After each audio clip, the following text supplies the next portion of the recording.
go live. It says so, but am I going live on, like, my channel or DBZ League? Aha, good, right channel. Like, DBZ League just goes live, and people are like, this is not Goku. All right. Super Saiyan, guys. I need to tweet that we are starting, because no one expects the Crimson Throne. Ba-ba-bum. Oh, actually, you know what? I'll ask my good friend Byrne to do that if he's free, because he's already signed in as a PSYLP. Give me a solid and tweet this. I don't have the Twitter. All right. So, enough of that. People will filter in as time goes on. Hello, everyone. We are back. I know we had a bit of a hiatus in between books 1 and 2, which we are starting tonight. We have also, I'm going to go ahead and just get some few things out of the way out of session before we technically start the session. Unfortunately, our good friend Spiral has had to step out due to life reasons. He's no longer able to make our sessions, so he has respectfully bowed out, and we wish him the best. And if you're ever watching, buddy, we love you. And Allure, Amelia, unfortunately, because of work scheduling conflicts, is at the moment not able to play with us. Now, we hold out hope that someday Blue and Elora will be able to, I don't know, maybe use physical threats to change that. I'm not sure, but do something to be able to get it so that Amelia can come back. But for the time being, she is not able to play. So I have invited a new person. What do you want to go by? Kadia is fine. All right, by the name of Kadia. Kadia and I have, we play in another session together on Sundays. This is not part of PSYLP or streamed or anything. It's just stuff I do because you know, it's hard to believe. I find pen and paper games fun, so I do them on my own time. And I think she'll be a fantastic fit. So welcome to the Madhouse. Thanks. And of course, you guys already know my brother Joe, or Rin. He's been playing Flak for the past few sessions. Now that we are changing books and kind of hitting a milestone in the campaign, we talked it over, and we're going to make Flak an NPC again and let Joe. We have let Joe make a new character entirely his own. Starting now. Go, Joe. No. Like the one you had, yeah. Can't do. Got to make a new one starting now. All right, I'll be right back. So we will introduce them fairly soon here, but I wanted to get that done out of session before we start so that you guys aren't super confused as to what's going on. So unfortunately, Murdoch is no more. Amelia might be back. We don't know yet. She might be back. Wait a second. Oh, yeah, good. Okay. Good. I was looking at the stream. I'm like, wait a second. Is that the right window? Yes, it's the right window. So, with all that said and done, shall we start the session? Yeah. Book 2 of 6 of the Crimson Throne. That's right. Everything that's led up to this point has just been the first of 6 chapters. So, good times. You guys are almost there. So, we're going to start off a bit narratively. We're going to cover quite a bit of time and events narratively for the previously stated reasons. So, let me just get into it. After you guys successfully rescued Triana, you lost yourselves among the crowd fairly easily. You actually had to go track down Triana, which you were able to do, actually, by going back to your orphanage. Triana was there. She said that Blackjack knew exactly where the orphanage was, and that she was could find it as a place of safety, and had dropped her off there before retreating to the rooftops and the shingles to parts unknown. She does not know where he left. You found her there, safe and sound for the most part. Obviously, very psychologically distraught, I guess would be the word for it. She was seconds away from hanging to death in front of the entire kingdom.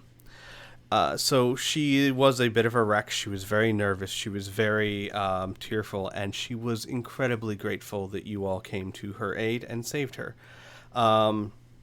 It was very quickly decided, of course, that... and again, if I say anything that your characters would vehemently disagree on, let me know, but I don't think this will be an issue. But you obviously decided that this town was not a very safe place for her at the current time, given the, general context clues of bounty on her head, and tried to publicly execute her. And that the best option would be for her to leave town.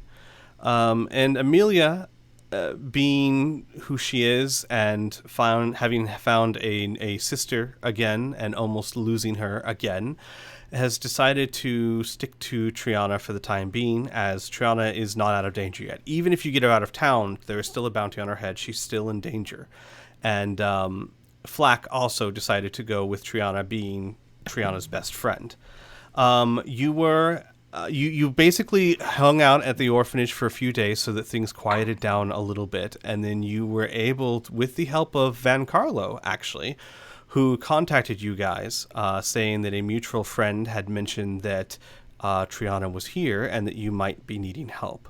Van Carlo was able to secure you, the little group passage outside of the city on a barge container that he owned. With the intent that Triana was going to go stay with friends outside of Corvosa, still within the land, but way outside of the city Corvosa boundaries, where she should, for the most part, be safe. She did give you her general whereabouts, so you could find her if you ever needed to.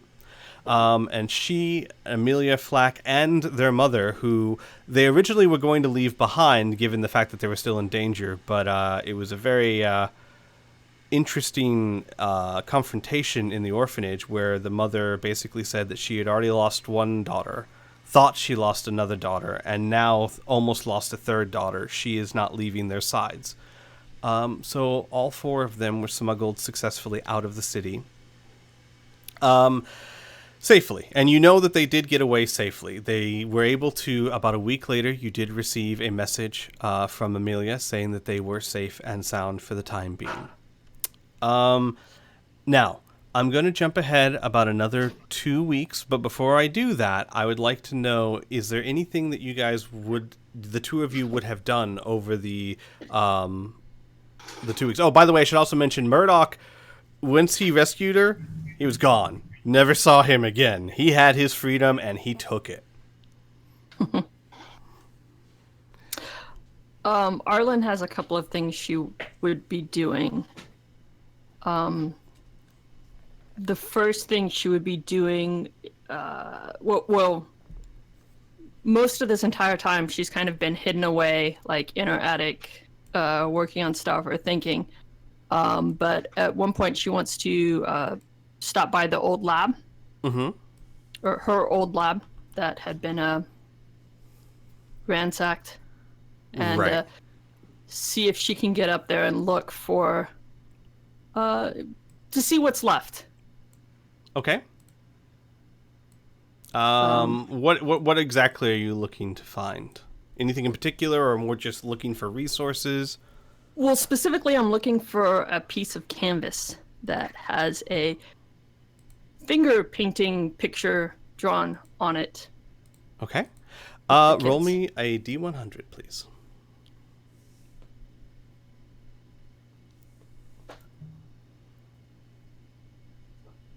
Let's see if I can do this right.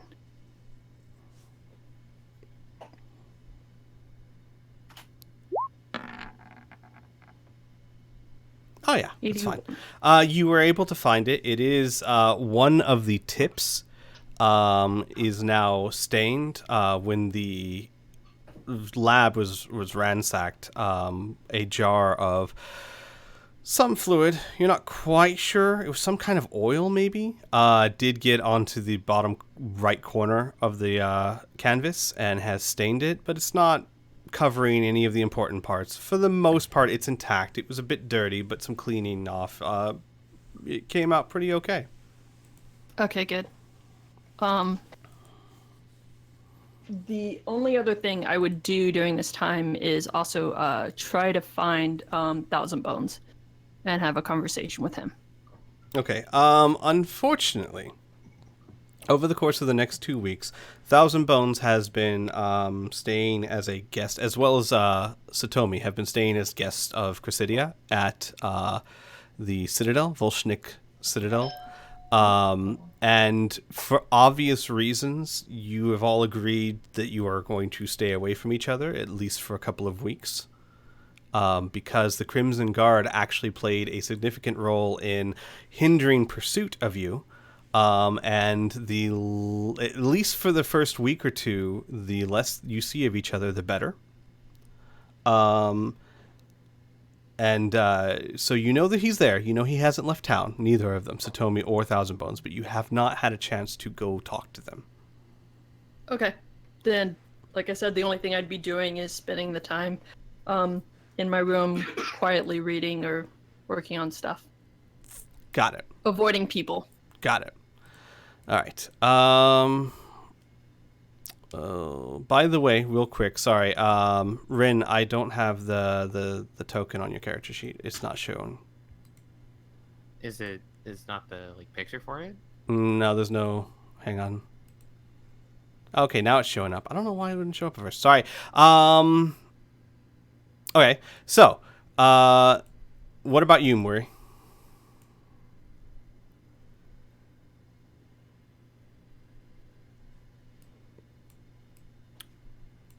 She might not be here because of the doorbell. Oh, okay. Well, she did some cooking. No. Some meditating? I'll get back to her and give her a chance to say if she did anything or not. Actually, we are going to have to wait for her for a bit because the next part is not going to be narrative. Do. Don't you hate it when your doorbell rings in the middle of everything? Sorry. It was No? a neighbor. You are more than fine. Muri, during the next 2 weeks or so, would there have been anything that Muri would have done that you want to address or point out? Yeah. Check in kind of on all levels with the orphanage, including Otto's family. I want to see how his daughter and wife are doing. Yes. So, yeah, all things told, they're not doing well. Otto's wife is staying strong for the children, especially her daughter. But the daughter, she is devastated. I mean, Letta is absolutely devastated, having found her father just to lose him literally in the same night. She holds the amulet that Arlen made. And another interesting thing to note, obviously, I assume you guys would have given them the body, yes? Yes. Yeah, so that they could properly... Yes, and Muiri would have asked if Lita wanted the matching amulet as well. Lita tearfully accepted it, and now Otto's wife is now wearing it. Another thing that you will notice is that his wife, sorry, gosh, I have her name. I gotta go find it real quick in my notes. Sorry, I didn't prepare this part of it. I'm sorry? Wasn't it Anna? Yes, thank you. It was Anna. You'll notice that Anna also carries on her belt now a very fancy small silver dagger that you saw Otto carrying around for quite a bit, saying that she wanted to keep a keepsake of his next to her at all times, and she knew that he. Boy, she failed that wisdom roll, didn't she? I don't know what you're talking about. Uh-huh. But that she knew that he liked that dagger and carried it with him at all times, so she wanted to do it as well, and in some way keep a piece of him with her. In private, Muri, because she has been working with you for a while, you guys have grown close, she confides in you. She is just devastated. It's going to take time.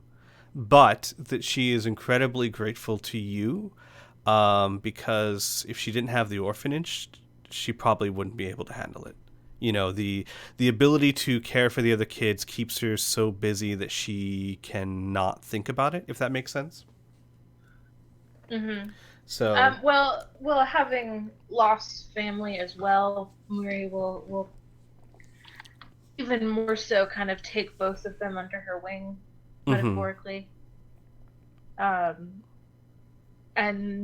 just sort of like play grief counselor for a little while. She really does like both of them, and she also wants to make sure that this is, of course, this is going to affect the other kids as well, but she does want to make sure that that everybody is healthy and as happy as they can be. okay. What about Malo?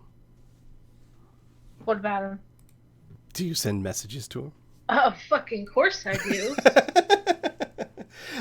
Sorry for everyone. Malo is the name of her son, who she saw standing next to Queen Iosa in royal armor, and sent him a message. So, how about instead of going over a dozen days worth of one sentence conversations, tell me generally what you're sending that way, and I will tell you generally what you get back, if anything.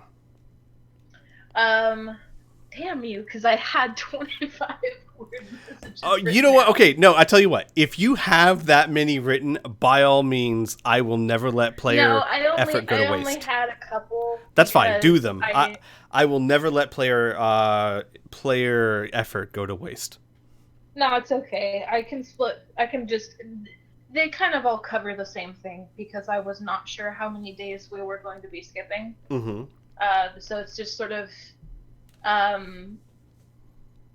different iterations of kind of the same thing. So, are you safe? Are you whole? Are you fed? Can you speak with me in person? How are you? Do you need help? Okay. Then the messages you generally get back are, I am safe. I am fed. My duties do not grant me time to talk to you. Stay away. I must do this.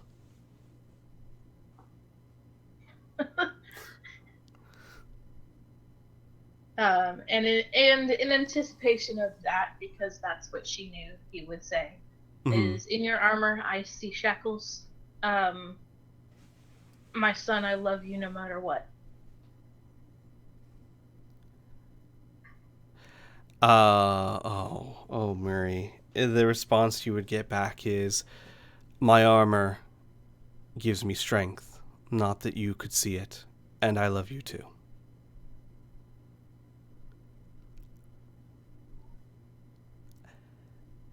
Well, she'll continue to kind of pester him. Yeah. Some days you don't get anything back. Some days, no, you know what? That's not true. Some days you don't get anything back except for 3 words. I love you. Like that, at the very least, never ceases to come across. It's clear that you're his mom, you know? Mm-hmm. But some days that's all you get. Other days it's, please, don't contact me. I must do this. Never explaining what this even is. You don't ever get that much information. And once in a while, it's a bit of a flustered response, like, really? Now? Right now? I don't care who you're banging, son. I love you. You don't know it's that. You don't know it's that. Maybe he's got a No, job but- to do. Yeah. But yeah, so that's basically what transpires over the course of the 2 weeks or so. Then after about 2 weeks, as far as the city is concerned, things start to calm down quite a bit. There are no longer riots in the street. It seems as though finding a scapegoat in Triana did wonders for the city's morale.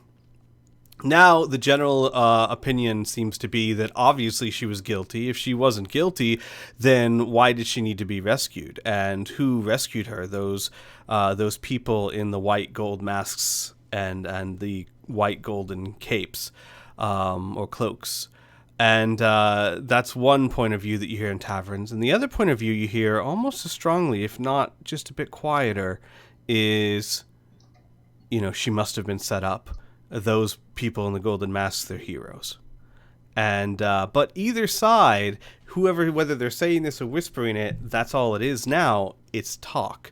It seems to have calmed people down a lot. And over the course of the next 2 weeks, the Crimson Guard is able to, for the most part, restore order. And the actual reputation of Queen Iosa, even though she is very, very rarely seen in the next 2 weeks, does tend to improve a bit, as many people have shifted their anger to Triana.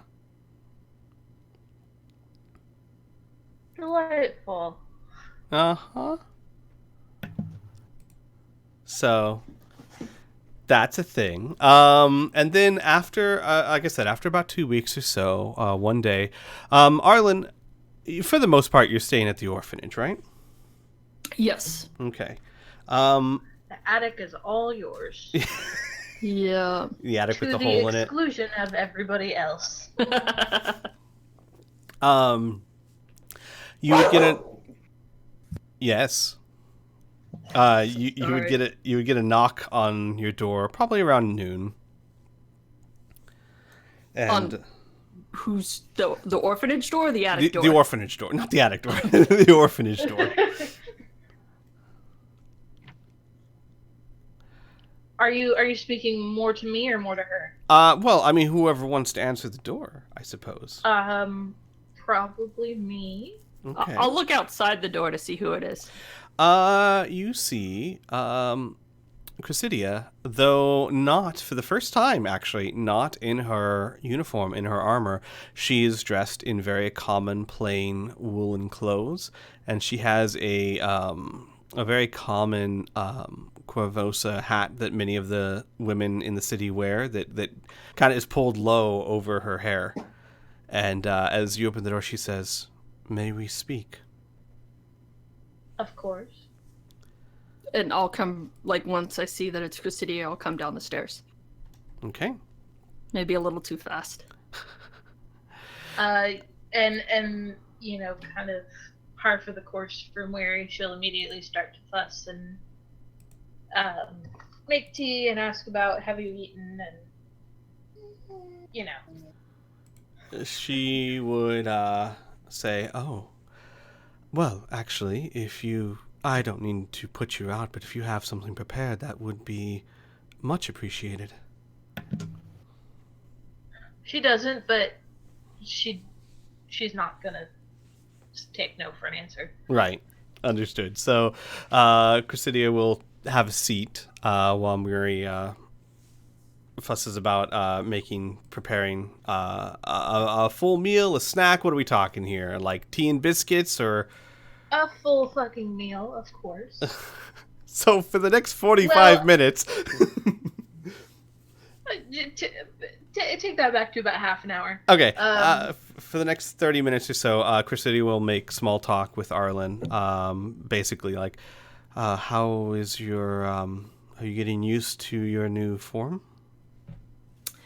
Yeah, it's a little awkward and gangly, or uncoordinated, but it'll work.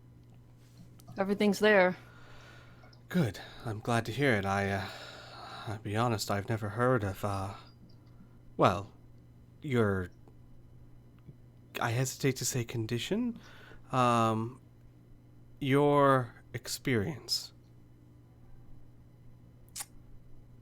Well, you know, it's not something I've heard of either. It's definitely unusual and will take some getting used to.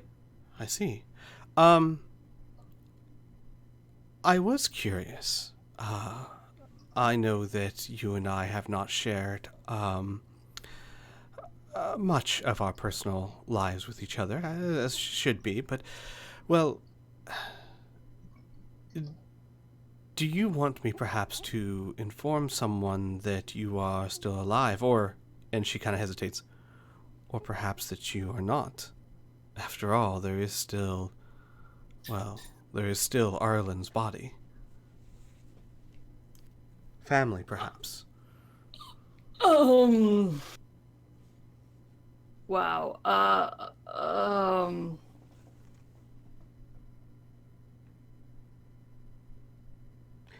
I don't know. I Do not mean to press. I don't need an answer right now, but if you determine that that would be something you'd like, you can always let me know. well, I mean, I think they're already aware. We ran into Satomi at Oh, yes, your Satomi office. and Thousand Bones are well aware and doing well. I thought you should know. They are eager to return home, but will not yet. But I was referring to if there was anyone else. If it's just them, they are well aware. Those are the only people that I want to maintain ties Fair enough. into this new existence. I do not, I don't begrudge you at all.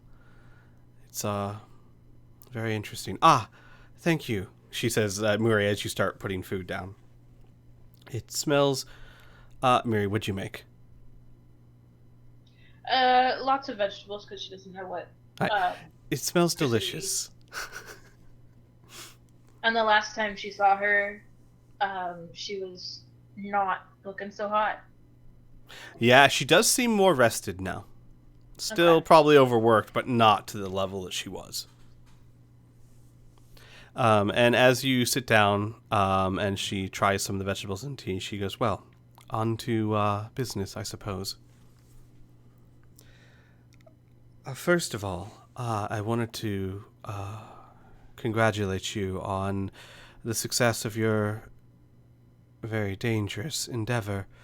I trust that our mutual friend is doing well.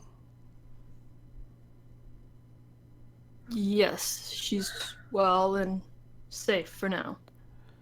Which reminds me, We will continue to keep an eye on her. Good, good. Where is Amelia, if I may ask? Traveling with her sister.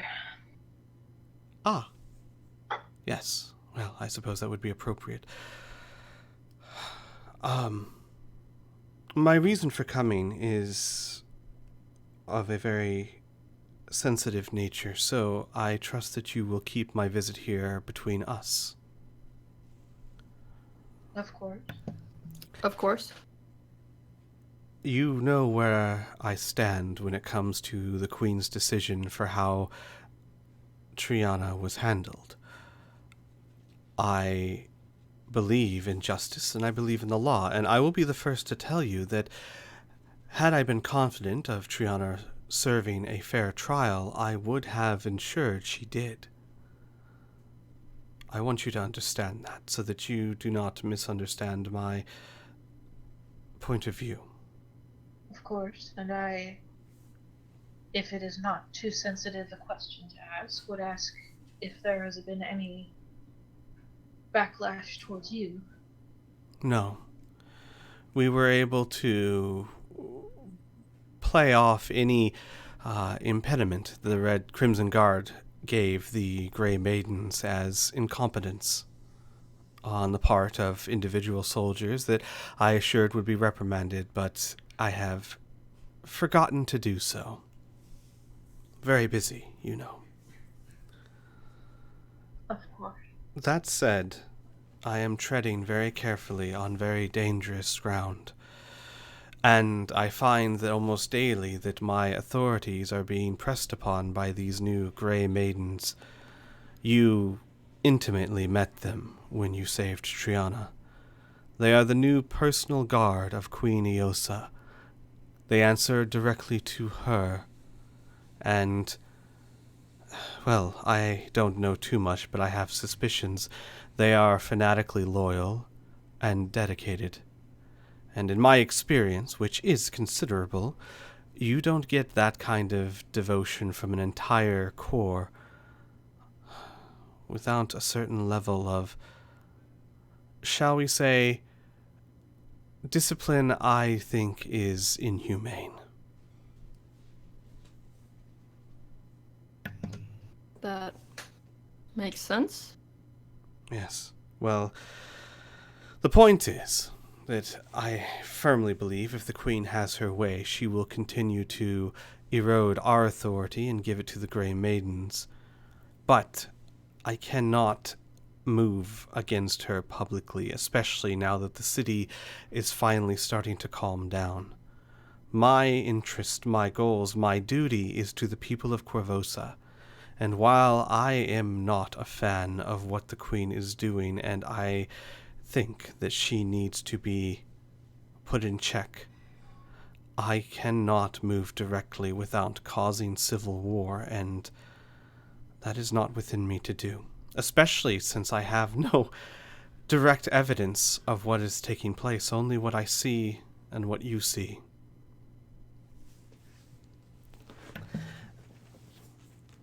That said... What? I'm sorry, yes? No, go ahead. Well, that said, I don't intend to sit by and do nothing while my power is stripped from me. But my options are limited, and one of those limited options are you. It is clear that you have a vested interest in what this Queen is doing, yes? Correct. Sure. And you are allies outside of the Crimson Guard that I can work with quietly to do things that I cannot. I am here to ask you to be just that, my allies, to aid me, if necessary, in things that I cannot do, not for my sake, but for the sake of everyone who lives here. What sort of things? I'm not rightly sure myself, not yet. But surely you've heard talk around town. Those that wear the gold and white masks on the lips of many are considered heroes, and heroes are something the city desperately needs right now. People to look up to, people to draw inspiration from. Perhaps, from time to time, it might be good to make appearances, doing something that is right, something that is just and good. But as of yet, I don't have anything concrete or in detailed. First, I'd like to know if you're willing. May I speak frankly? Of course.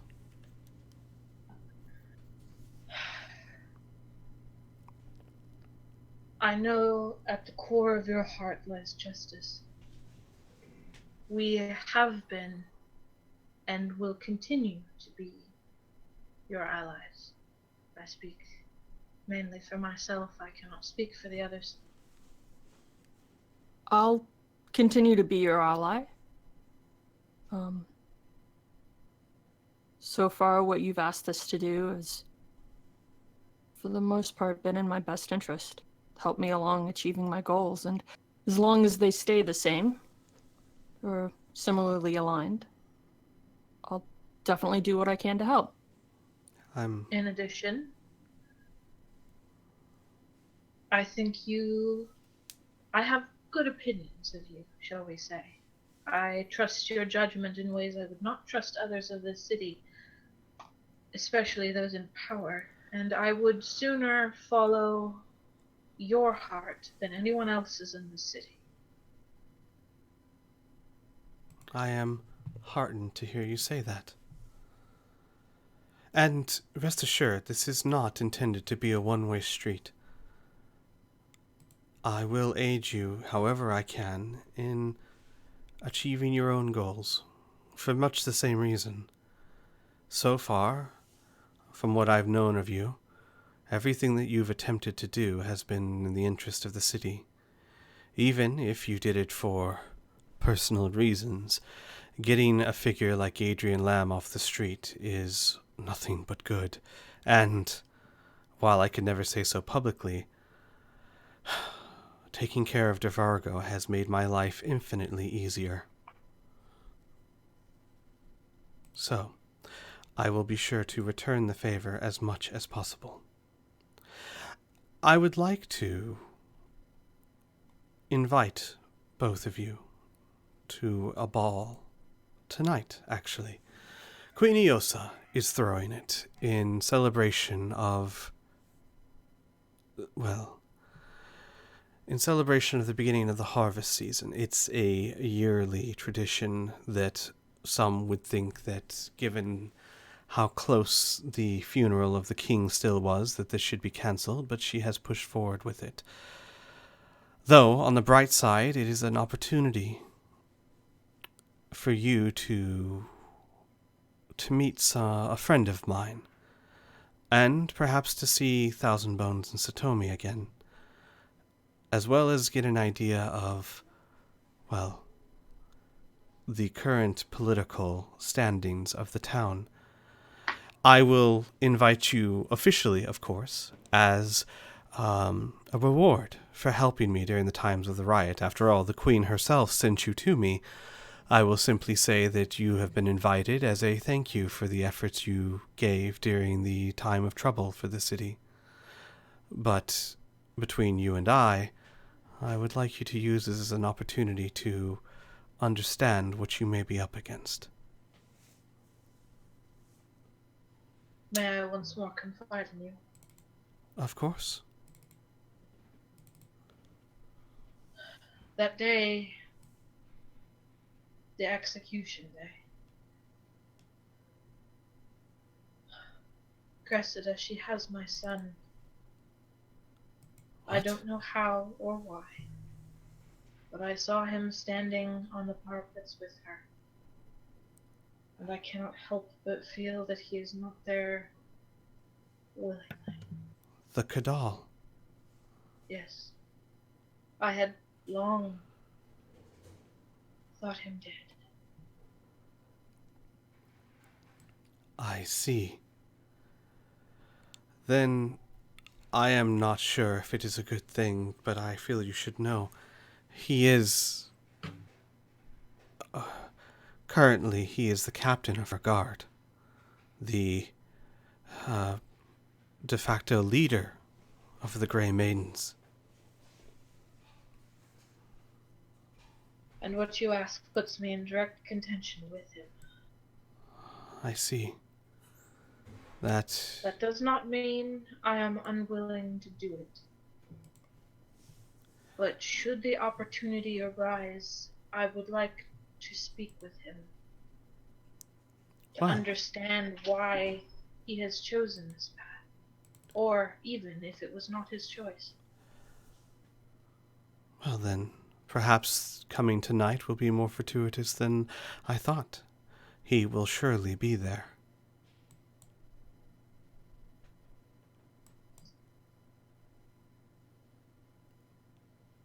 I cannot tell if I am happy. But I will go. Well, then, I will also do what I can to learn what I can of his purpose there. I will perhaps have more information for you tonight. I do Thank still you. have some pull. Quite a bit, actually. So, can I count on you both coming tonight? Of course. Definitely. The dress for the ball. I'm assuming formal. Very formal. Okay. Well, I'll have to go find something that might fit. Might I suggest trying a shop in the Heights? The Heights. Yes. Okay. They tend to have more in line of what you're looking for. Of course. The Heights would have something for those of a smaller stature. I had not thought of that, but yes. It's a good point. Well, I shouldn't stay too long. I thank you for the meal, and I will see you both tonight. I have a friend that I'd like you to meet. And Van Carlo should be there as well. You tend to get along well with him, so I hear. That'll be For the fun. most part. Well then, until tonight. And Until tonight. remember, you are simply citizens that came and helped me in a time of need at the Queen's direct order. Nothing more. Understood. With that, she'll nod and put on her hat and walk out the door.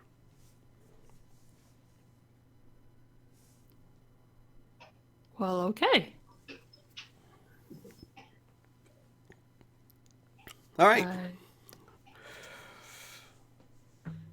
Guess we have some shopping to do. You seem weary, kind of give you a disparaging look. What do Kadal wear for formal occasions? Do you have a fancier poncho? Yes. You hit the nail on the head. Okay. Yeah. Do you want to just narratively handle going and getting Yeah. clothes? And yeah, you go to the Heights, which is obviously the rich part of town, and you find on short notice they'll have to tailor one to fit you exactly. They do have some clothes made for dwarves, though. They'll have to tailor fit one for you, especially. You're looking at probably about 2 gold for the outfit and for the tailor. Can you afford it? Can you say that again? It's about 2 gold. 2 gold. Okay. And with that, you can kind of tell me what you're wearing. There's enough selection that you can kind of choose what you like. And to be fair, Arlen kind of has a pretty decent idea of what people would wear at these kind of events.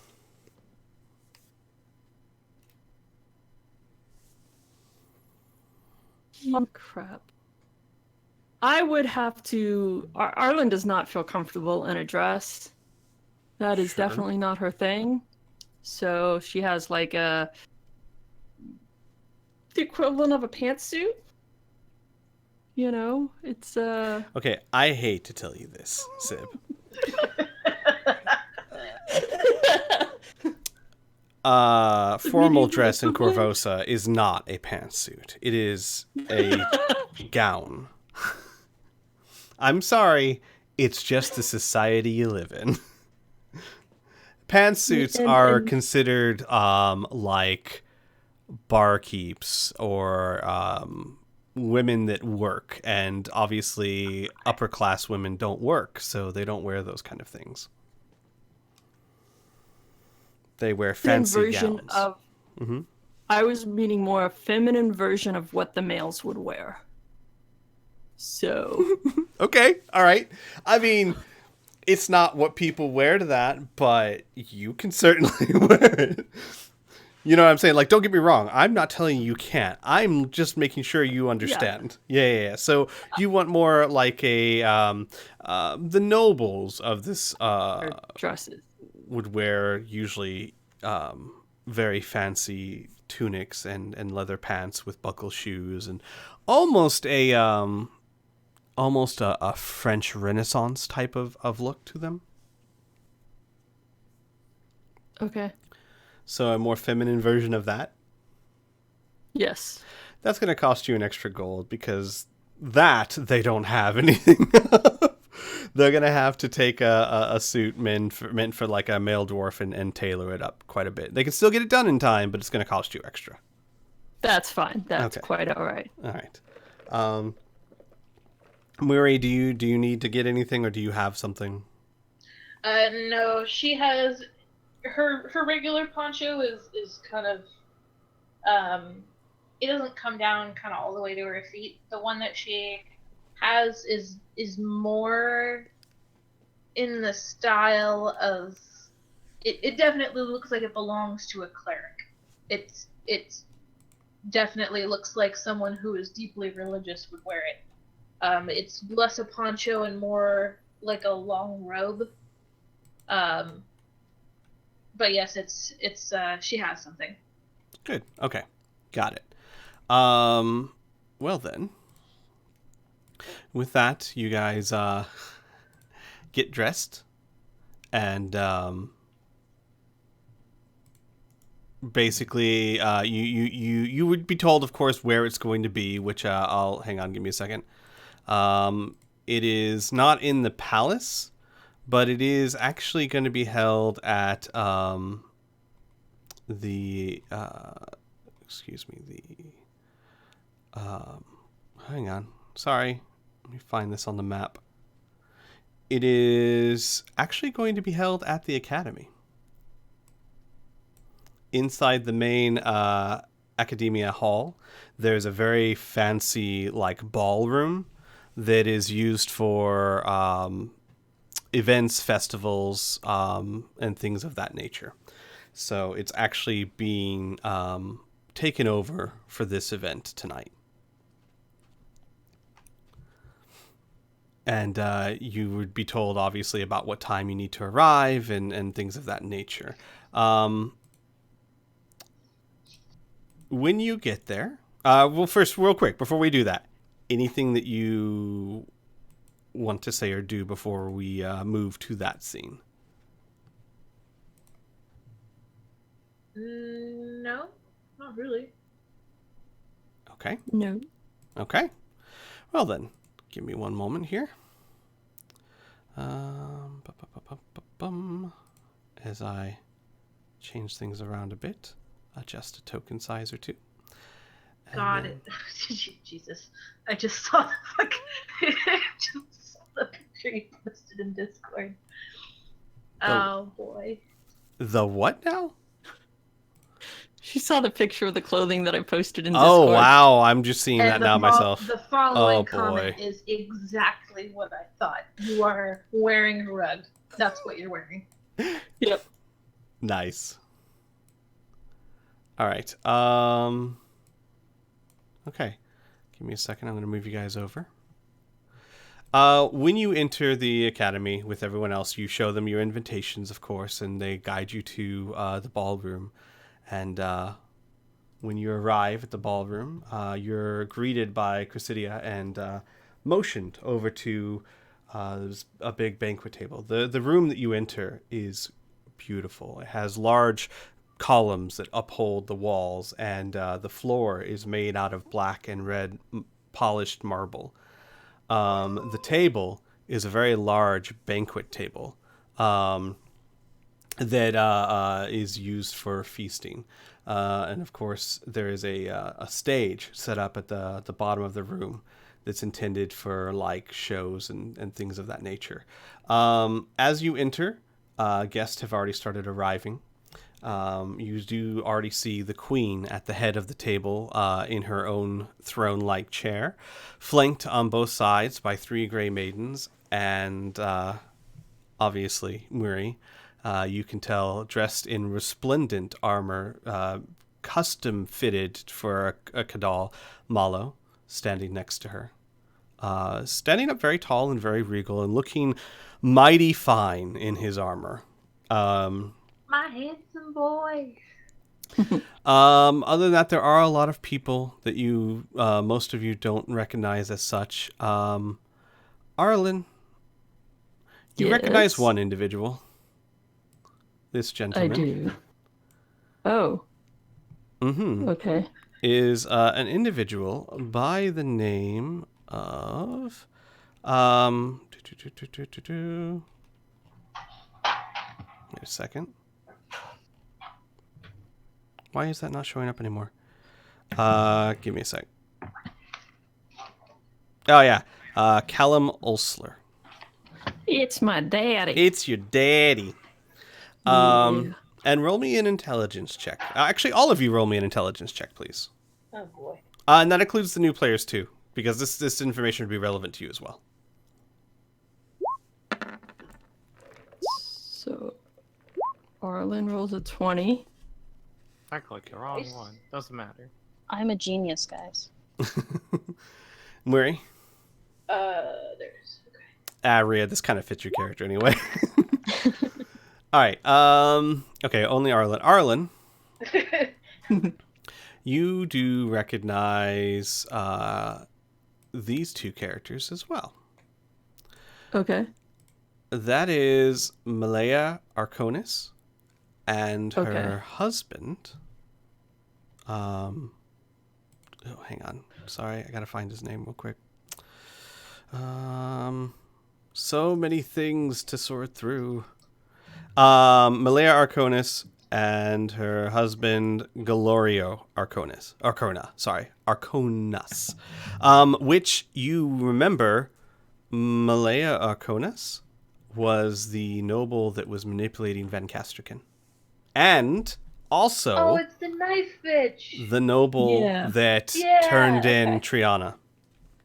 Yeah. And led a bunch of people to my lab and destroyed it. So, yeah. Allegedly. No, not allegedly. Definitely. So you see that as you walk in, plus a ton of other nobles and prominent people of the city that you do not know. Chrysidia motions you over to have a seat at the end of the table, and you notice, and Arlen, you would know this definitely, that the closer you are to the queen, the higher status you are. So, of course, you guys are towards the bottom. And you are flanked by Chrysidia and Vencarlo. Vencarlo, of course, gets up and kisses Arlen's hand and says, "It's nice to see you for the first time in this form, my lady. You look..." And he takes a look at your uniform or your clothes and grins. "Absolutely perfect." Thank you. I appreciate it and kind of blush a little. And it's good to see you again. How are you doing, sir? Fantastic. Couldn't be better. I do so love these kind of gatherings. And with that, he'll take attempt to take Murray's hand and kiss it. "My lady, it's been far too long. I miss your cooking." The offer is open. "I will have to take you up on that. Not tonight, obviously, but soon." And with that, he'll kind of like guide you to your chair and pull it out for you. And with that, you'll sit down, and you see Murray the entire time.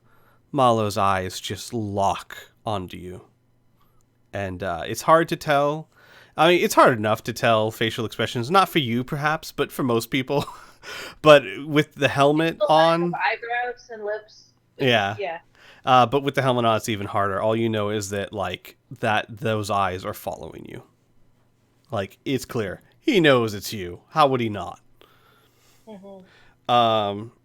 And when you sit down, Chrysidia says, "I'd like to thank you for coming. And as I promised, I wanted to introduce you to a friend of mine, a friend of the family's, actually. Well, I'm sorry, I'm a friend of her family. This, my friends, is the daughter of a very good friend of mine, Rhea Omorphia." Rhea? Good evening. Nice to meet you. Hi. It's good to meet you. Chris has told me a bit about you. What are your names? I'm Arlen, and this is my good friend Mwiri. Funny, Chrysidia hasn't told us anything at all about you. Oh, well, not too much, just that you've been helping the city a bit. As best we can. When we can help out, help a fellow person, that's the right thing to do. Oh, they're being far too modest. As are you. Rhea is a paladin, actually. Freshly made knight, was it? Yes, well, I've, just gotten the rank of Rose Paladin, actually. Yes, Rose Paladin. Very prestigious. And she was sent here by her order because they had heard of the unrest in town. She was sent actually to me to see as one of her first missions.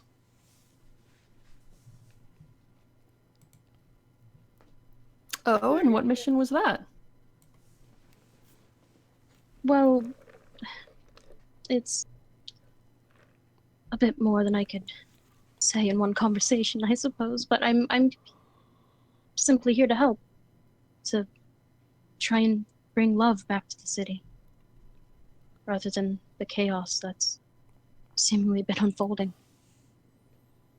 Well, this is definitely the place. This place could definitely use a lot of help.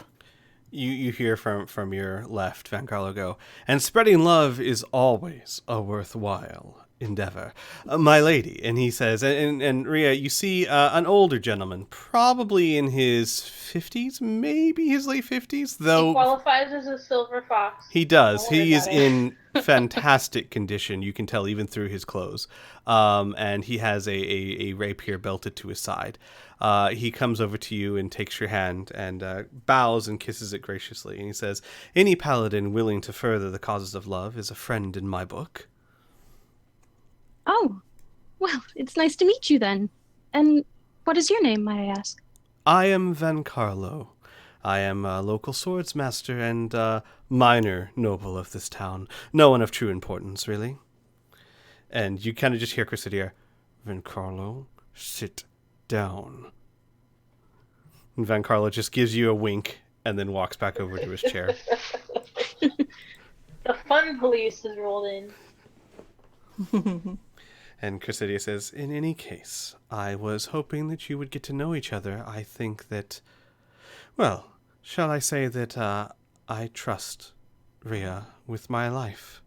And I think that she could be of great help to you in your endeavors.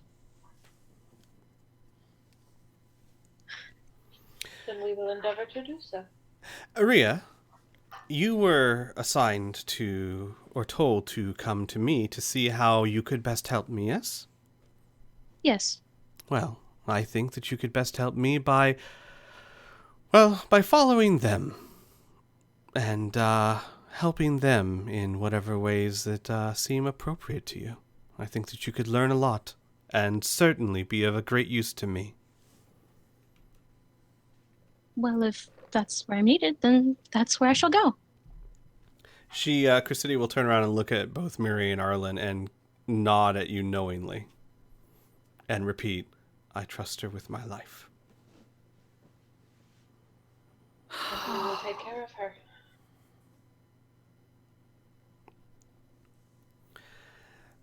And with that, as you say that, like, food begins being served by all the attendants, and it is fantastic food. Entire roasted turkeys and chickens and bread fresh out of the oven, vegetables of all kinds. It is a veritable feast, one might say. And as the food is placed down, the queen taps a glass with her fork. And she stands up and she says, thank you all for coming to my royal banquet. I know that it has been very hard for all of us these past few weeks, but I feel that it is important to keep up our spirits. We, after all, are the people that Corvosa relies upon, and if we lose heart, they will lose heart. So I'd like to thank you all for coming, and please, for my sake, and for Corvosa's sake, enjoy yourselves. And there's polite clapping as she sits back down. I'm sorry, are you sending a walkie-talkie message? No, sorry. I hit the wrong button. During the Queen's speech? I was fiddling with a gadget. I lost interest. Didn't mean for that to come up. At the end of the table, you hear the muttering of an older man who's dressed in purple wizard robes and has a goatee, muttering in a very high-pitched voice. Oh, yes, enjoy ourselves. Yes, go ahead, take over our hall, whatever. Interrupt my studies. Fine. Yes, enjoy yourselves. Well, I know where he works. Faust, cut my meat. Yes? Don't stare at me, gawking boy. Cut my meat. Listen. I see some interesting people across over there. Not sure I'm so interested anymore. It's about time I give up this act anyway. What I've are been you sitting talking around about? as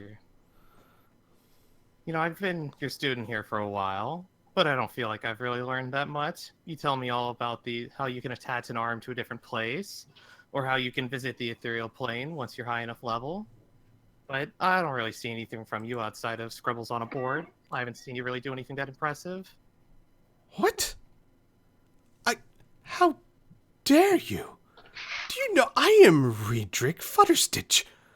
I am one of the most prominent headmasters. Do you have any idea how many students would kill to be my protege?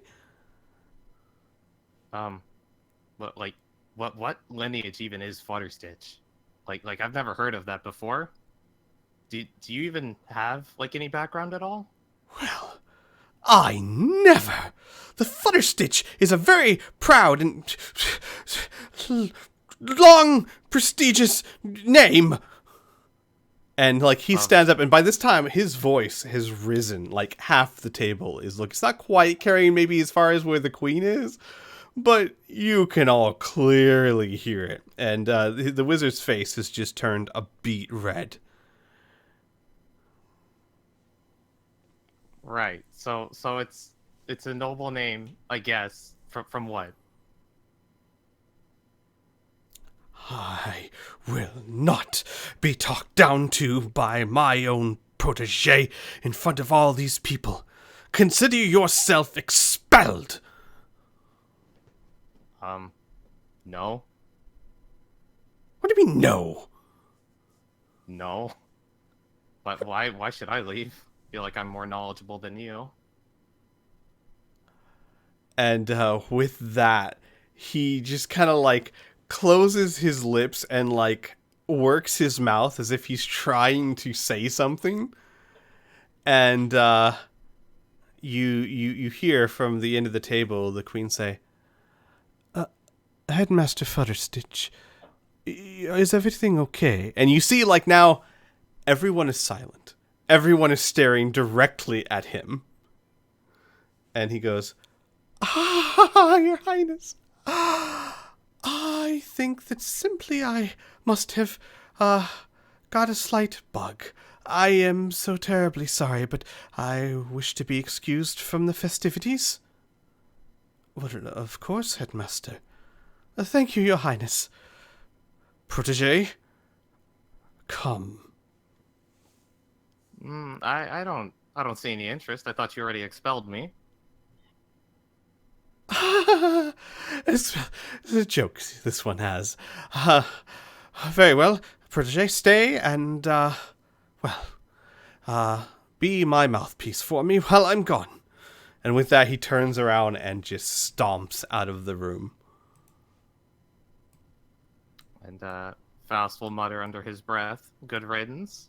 Man, I'm tired of it.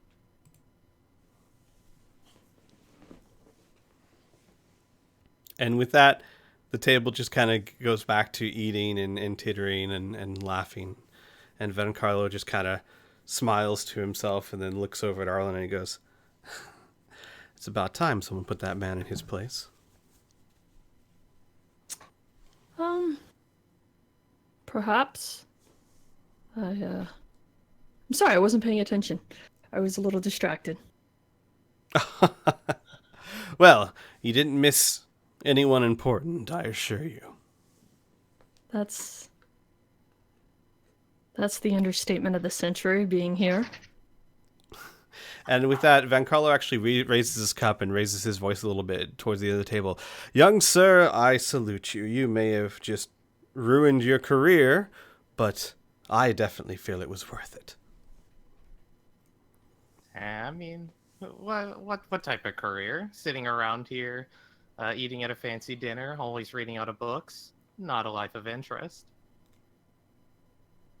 With that, Vencarlo raises an eyebrow and he goes, "Well, then perhaps it's best you did what you did, sir. What is your name?" Faust.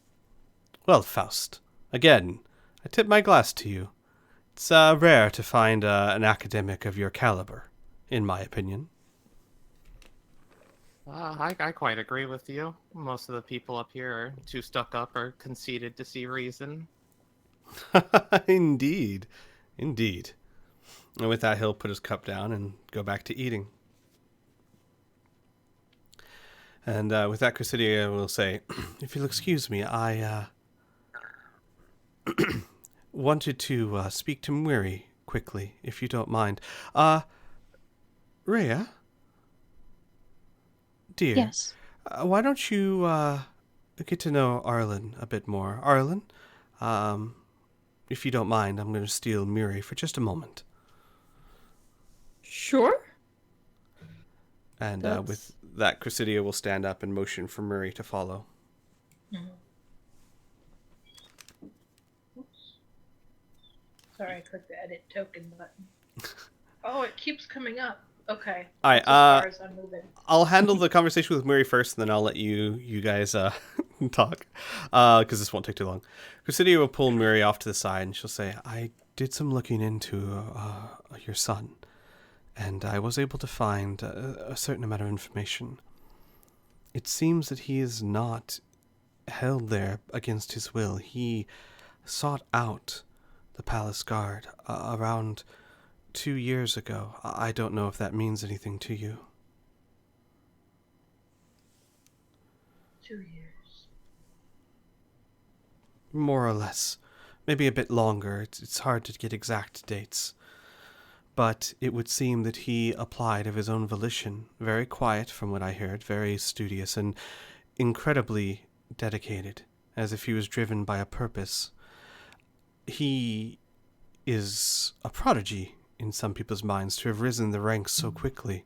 In 2 years, he has secured himself as the captain of the guard.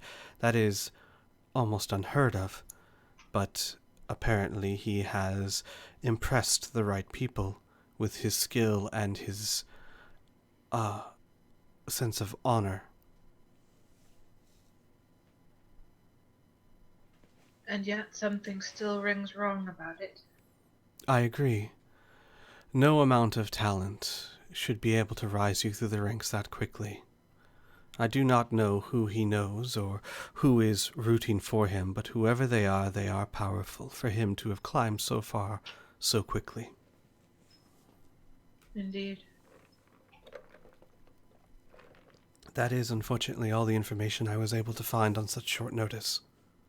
I thank you anyways for looking. It is more than I would have been able to find myself. Of course, and, well, I'm sure that you'll be able to find an opportunity to speak to him tonight if you wish it. I would hope so. She nods. We should get back to the meal before we're missed. Of course. And meanwhile, back at the table, Yes. Back of the table. I don't know. Do you two want to? Asterius. Yes. So you're a rose paladin? Yes, I am. What exactly is the rose aspect of a paladin? Oh, well, that comes more from my order than actually being a paladin. You see, I'm part of the Lilac Order. Okay. Well, lilacs are very lovely flowers. You hear They are. Vancalo laugh next to you. I have no idea what to say. Vancalo will put a hand on your shoulder and say, they are a very unique order of paladins. Most paladins like to commit themselves to an ideal, a vow, so to speak. The Order of the Lilac commits themselves to the most noble of our endeavors, spreading love. And with that, he'll raise his cup to you. Rio will do the same to him. That sounds like a lot of sunshine and rainbows and lots of fun. It is. This is my my first time outside the temple on my own. It's exciting. Well, this city can definitely take you and chew you up and spit you out. Completely corrupted. She So I don't know if this is, best of luck to you. she looks very nervous for a moment at that comment, but she tries to shake it off as quickly as she can. She says, well, I'm part of my duties here is to try and change that, so Well, I hope they knew where they sent you, and for your sake, I hope you weren't the person who drew the short straw. With that, you hear, Vancarlo choke on his wine. As Arlen says that, he starts, beating his chest. Are you alright, Giancarlo? I'm fine. Sorry, my lady. Don't worry about me. I just, sometimes marvel at the, tact of our guests. Don't mind me. It's been a rough couple of weeks. And, I, seen somebody that has caused my mind to be a bit distracted. I'm sorry. I apologize. I'm sure you will find this place to be a very, wonderful and educational first posting. And if there's anything I can do to help, feel free to ask.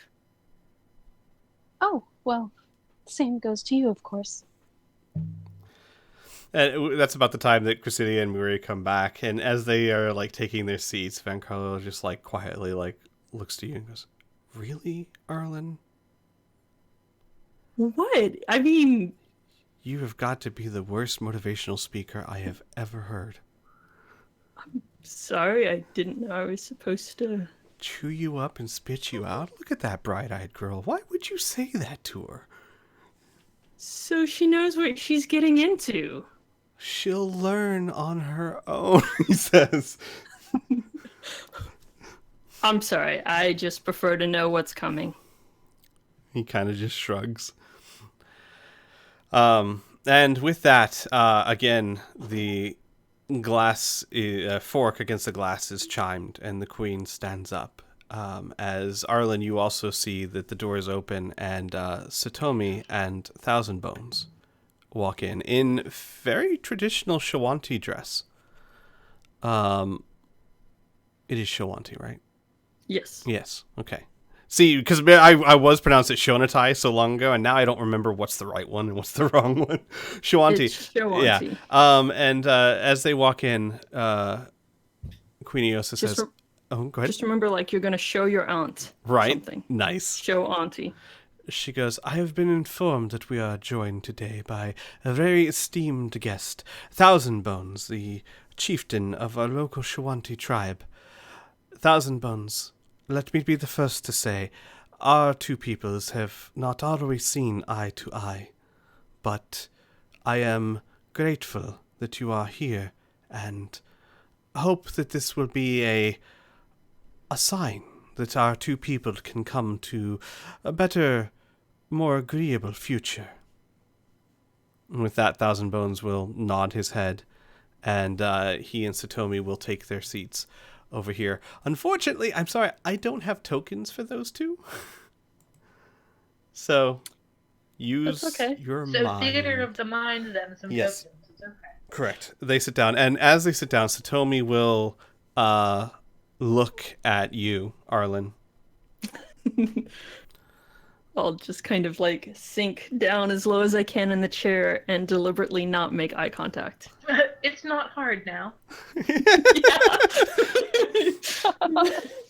And with that, the meal will continue. Before I continue, anything you guys want to do as characters? Would it be odd for me to get up and go talk to one of them? No, Like, not I at guess all. 'cause- No, okay then. No, this is a social event. You do see that. Yeah, you do see that. There are not only are certain people like getting out of their chairs to talk to other people. There's also gestures, like a band type thing on stage, and a few people. Oh, I thought you said gestures. Yeah, gestures and a band. So like Okay. jugglers and people playing music and all that on stage, and some people are actually like dancing in the center. So it's very much an informal type of setting. All right, then I would go over to Arlen and ask her something. Yes, may I help you? It's pretty unusual to see a Kadal around here, not to mention two. I speak of this as a student of this academy, and also to see that you're a dwarf. It's a rather curious sight, to be fair, in this area. Well, Have you? there are plenty of Kadals and lots of dwarfs around town. Well, there's not so many that travel together. Not to mention it's such a fine establishment. That's true. There does tend to be more of a prevalence for the half-elves and humans. Yeah, they really like to hang Pickles. around in shitty places, don't they? I meant no offense by the previous comments, by the way, surely. But I was curious. Have you been there? Have you? I guess I can't really talk about it too well because I don't know as much as I'd like to say I know. But you've died, right? Been to. What do you mean there? You see, that's actually the issue. Is I don't know. I've specialized in this field for a long time, but I've never been there. You mean like beyond the veil? Whatever happens to you when you die, I guess. Well, keep talking and you're gonna find out.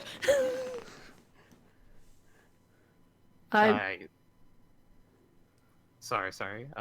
What were you No, going to say? that's not Moiri saying anything. That's just me. being Okay, weird. because Don't worry about honestly, it. I was confused. It might have been something she would say. Yeah, I have had a recent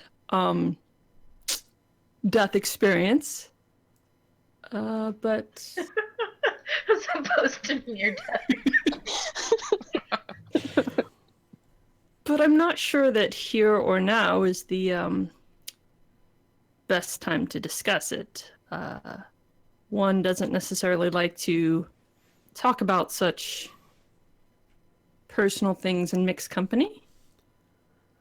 Faust will probably notice that you said that and not pay too much attention to it and ask you that, no, say the next thing. Okay. He meant, I got too used to being a DM. My bad. You know, I can see it in your eyes. You're not really afraid of death. Like a lot of the people in this room look a lot more innocent than you do. Like they're not really sure. I mean, I probably adorn the same features, I'm sure, but you're a lot different. You know, you'd be an interesting test sample. At that, Moiri will turn around and go, "Sir, please stop accosting my daughter." What? Oh, wait. What? Test sample? Not. Here's the thing. When I say test, I mean nothing more than an observational study, surely, but I mean unless you're willing to volunteer. Do you have a clear written protocol? Questions No, I don't need or anything like that. well, I'm assuming you're going to try to pursue information in a scientific fashion. Out of ambition. Huh. But how do you know it's real and repeatable if you don't have a protocol? You see, the issue is, the first thing that comes to mind when I look at you is the fact that, having heard recently from one of my colleagues at the Church of Serengei, there was a recent pathos. Yeah, I don't know. So it's Saren Ray. Saren Ray? Yeah, Saren Ray. Saren Ray. Like Yeah. I whispered you and asked I know, you but I haven't had a chance to. I mean, like, I haven't been able to write it back to you. I'm doing 100 things behind the scenes. Sorry, buddy. Yeah, it's Saren Ray. My bad. No worries. And he'll look flustered while talking, but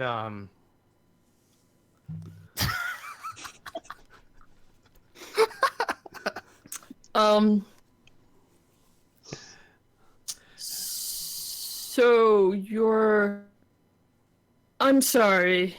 Clearly you know more about me than I know about you. And I'm not really sure what information you're looking for or how best to help you. well, I mean, what was it like? Like, you used to be a half elf, right?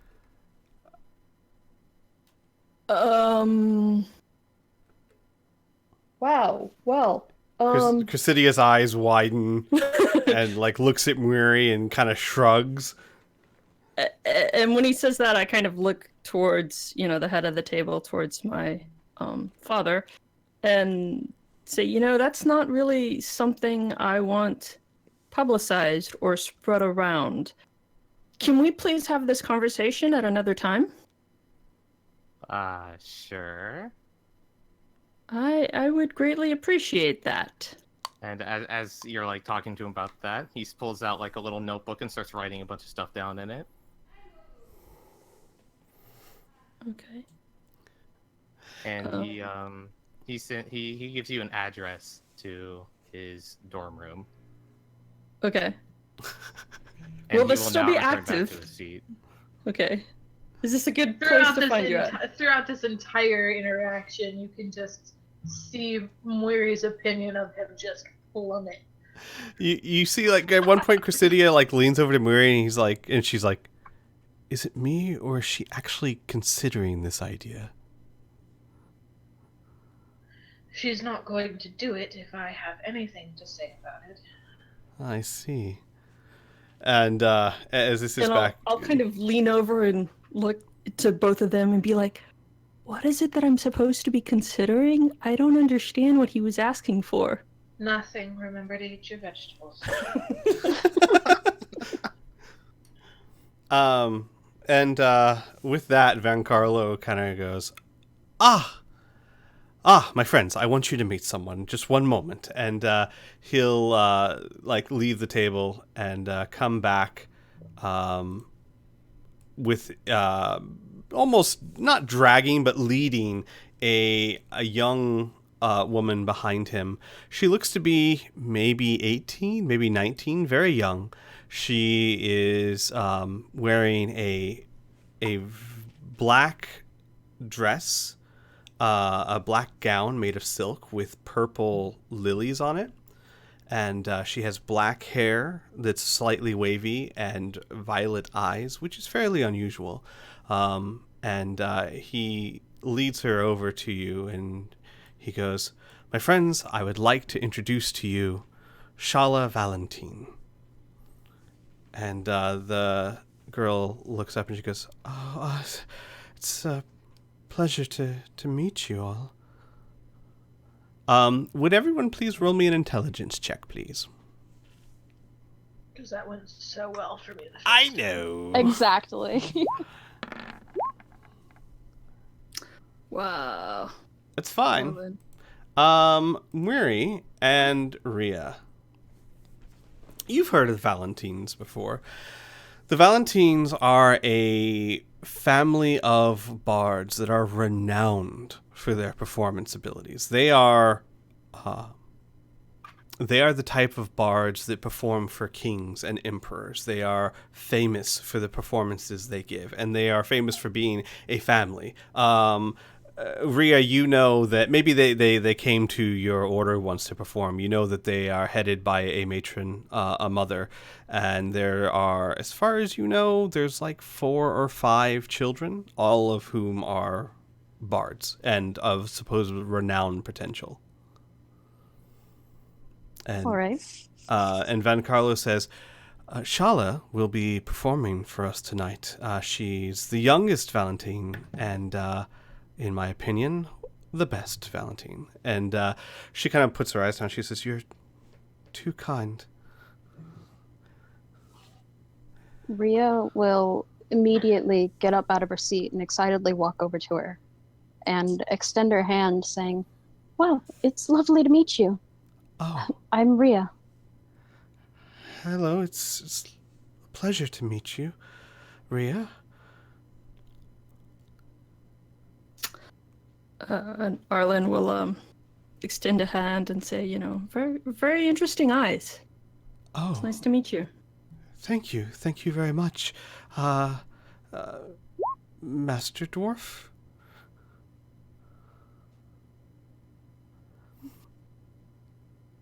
And she kind of like looks and then looks down, and Van Carlo goes, "In any case, I saw you standing over there by yourself. Quick, please have a seat. Join us. Have some food before you perform." "Oh, I'm not sure that I should. Please." And then Van Carlo just kind of like takes her by the shoulders and guides her to the chair in between Rhea and Faust, and says, "At least have something." And then he'll take a seat back where he was.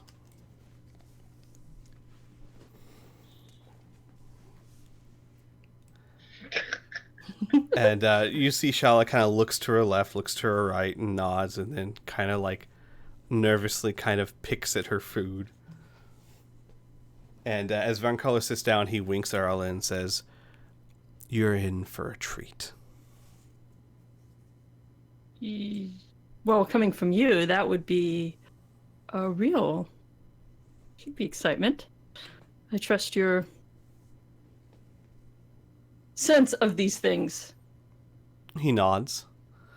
And with that, again, the noise is then quieted down by a tapping of the glass as the queen stands up once again, and she says, "My honored guests, I do hope that you are enjoying yourselves. I thought that this would be a good time as we are having our meal and getting to know each other a bit more. It would be a good time to announce some delightful news that I have. Unfortunately, as many of you are aware, our head magistrate and judge Zenoba has unfortunately been found deceased in her home. It is another tragic consequence of the rioting of the city. and as we all miss her. But we must carry on, and I am most pleased to announce that we have chosen a new senior judge and magistrate, one that I am sure will hold the highest principles of justice in their heart. Callum Ulster. And with that, Arlen's dad stands up, and he says, I want to assure all of you that I take this new position with humility and a great sense of responsibility. I will ensure that the justice that the city needs will be meted out accordingly. And, as such, I make this vow. We will apprehend those scoundrels that stole the Kingslayer from us, and ensure that they take her place. I say this as my first act of the judge. And with that, there is a clapping. And then they have their seats, and people start having their meal and talking again, and going back to their conversations. And with that, you see Van Carlo just kind of staring the whole time, and then quietly, like he says to where you guys can hear, and he's kind of talking to Cressidia. He's like, "This is not good. He was not elected. He was appointed." And Cressidia nods, and she goes, "And one of the worst men I could have chosen for the job." And they both kind of nod at each other and then just go back to their food.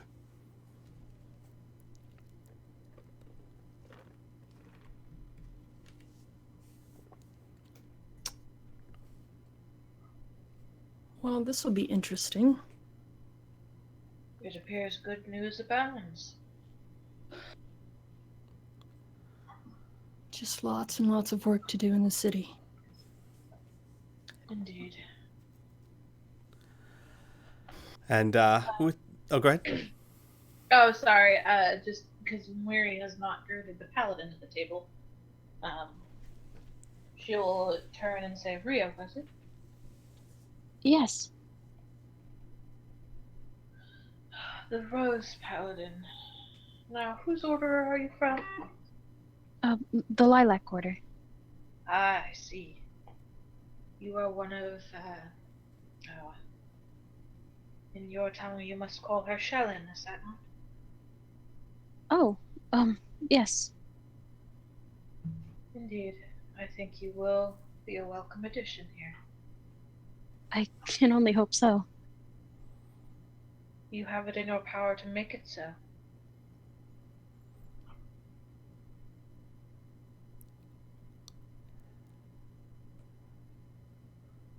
All right.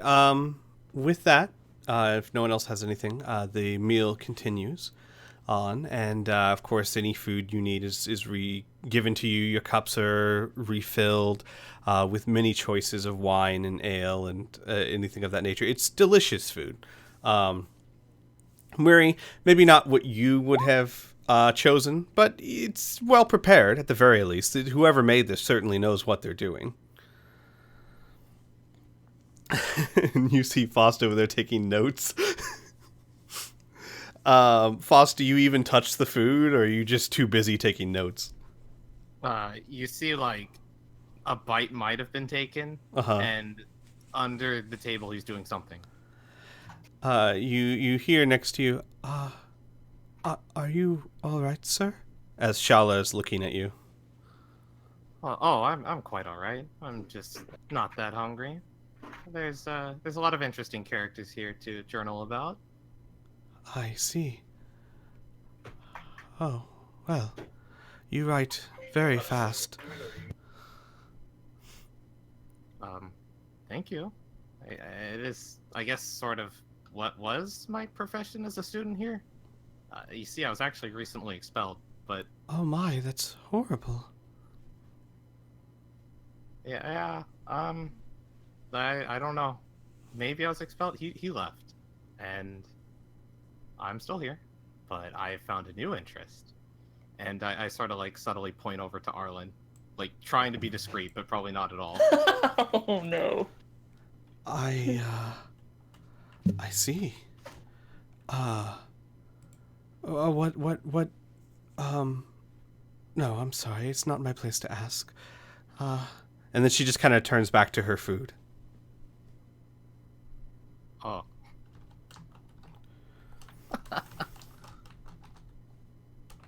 I mean, Faust would probably be fine with that and just go back to taking notes. All Making right. little sketches. Okay. I completely did not whisper that, did I? Or did I? You guys see nothing? Nope. Good.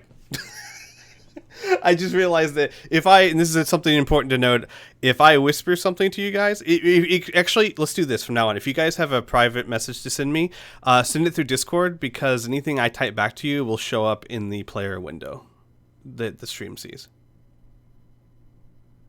Make sense? Yeah. Because Yep. technically it's still me, even if it's just as a player. So, yeah, just shoot me messages in Discord if you guys need to. Because, guys, spoiler alert for the viewers, they send me private messages all the time. Players are constantly telling me things. So, with that, the meal continues and begins to start to draw to a close. And as it does so...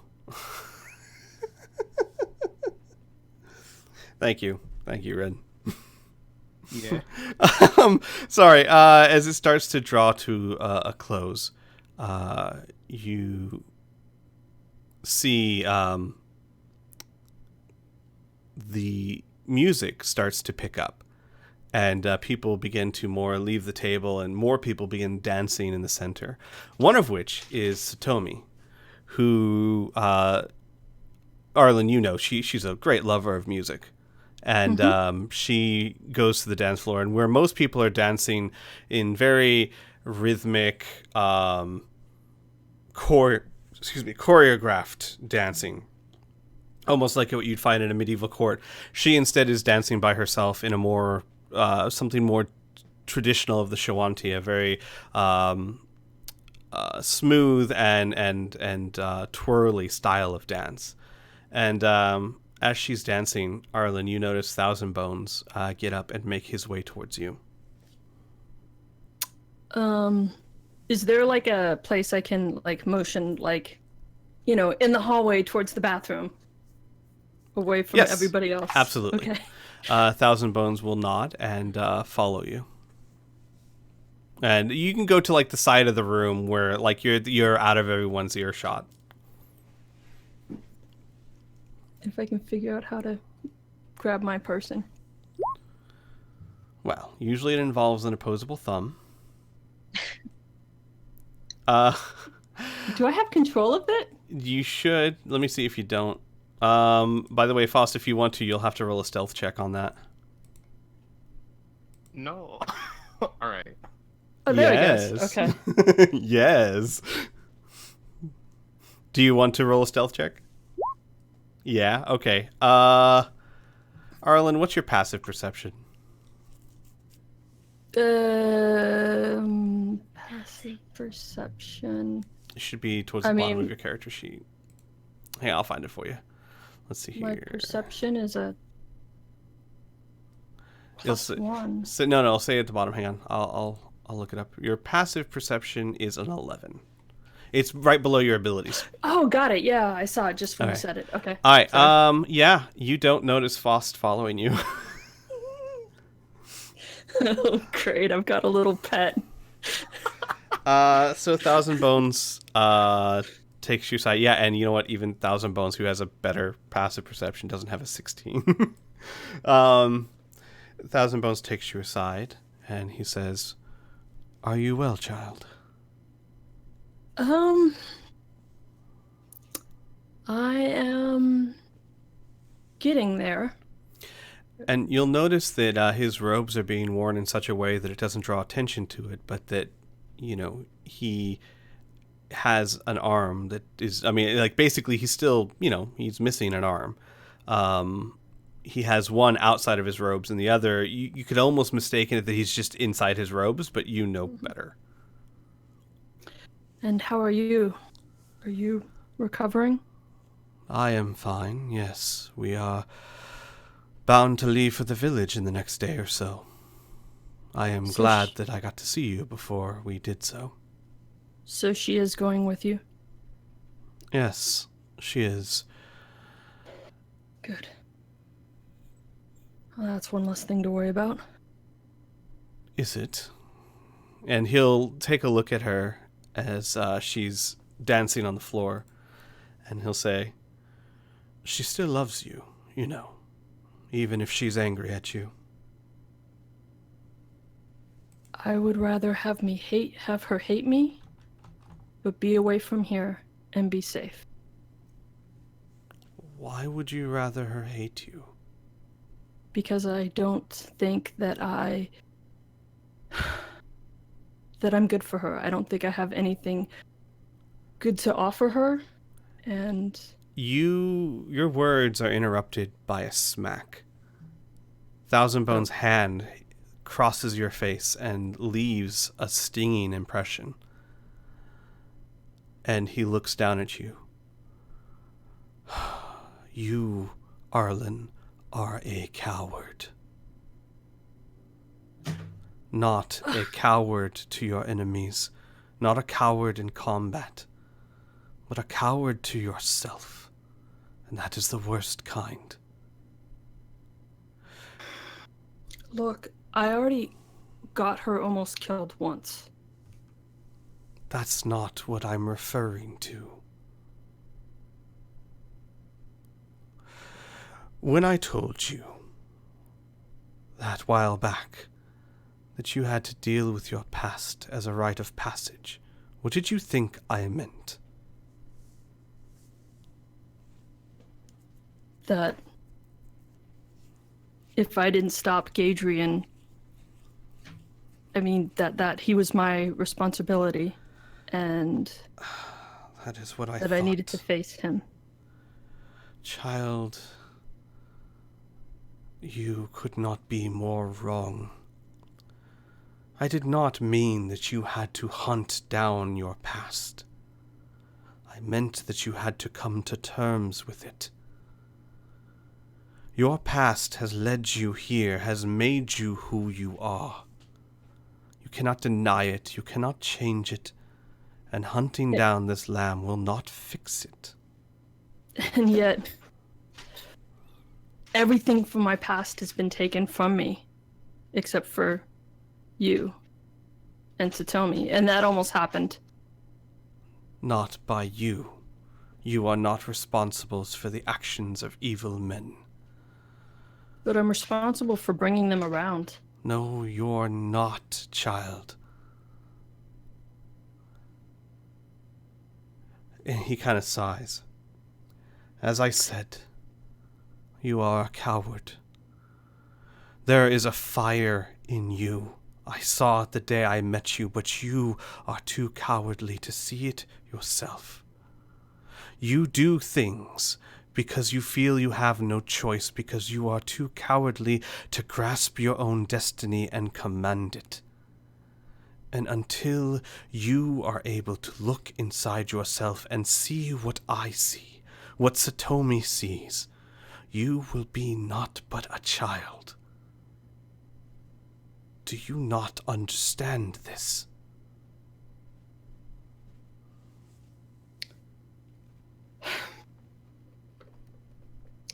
I am starting to.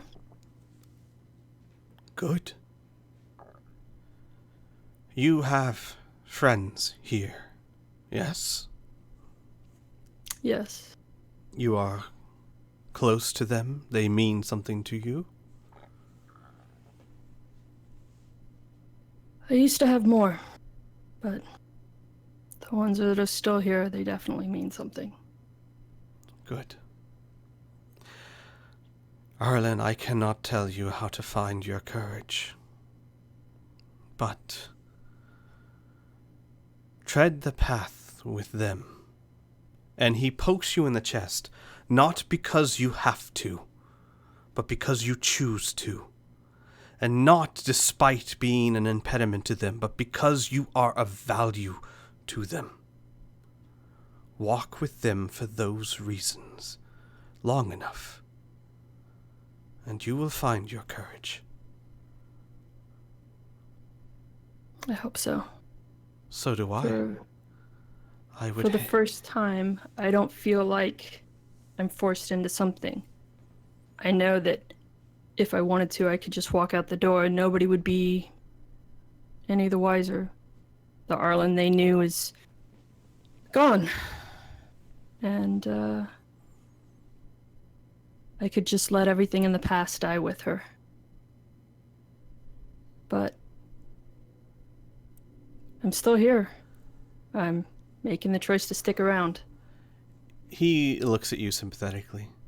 The past never dies with you, child. It is always with you. It is who you are. Learn to accept it.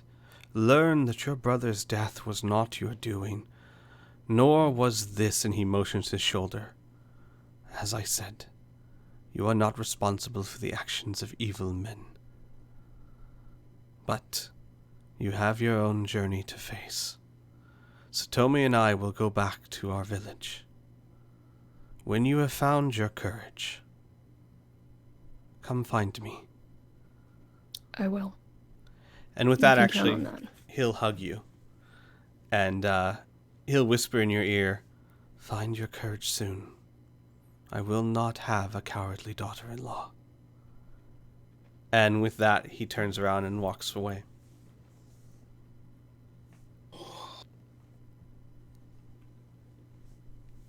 Yeah, Arlen will just kind of walk back in like the doorway and just stand there and watch Satomi still dancing for a while. And All right. then- You see Faust standing there taking notes.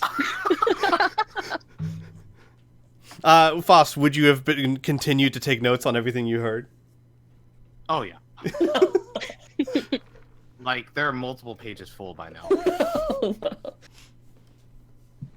What are you writing this in? Is it like a book? I'm going to create the largest compendium of facts about Arlen.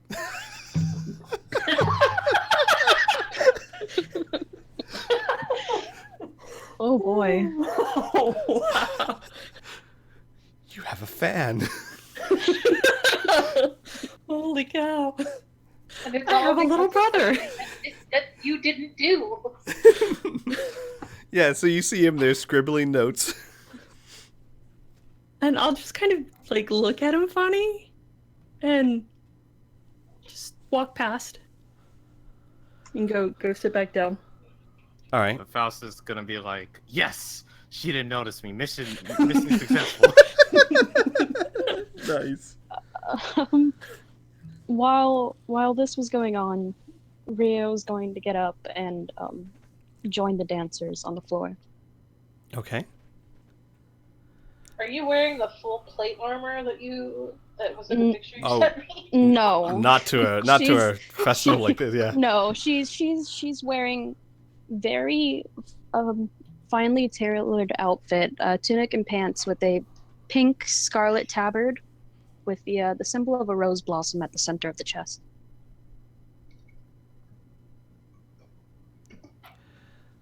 All right. Do you do the more traditional choreographed dancing, or do you kind of like Satomi do the more individual self-expression?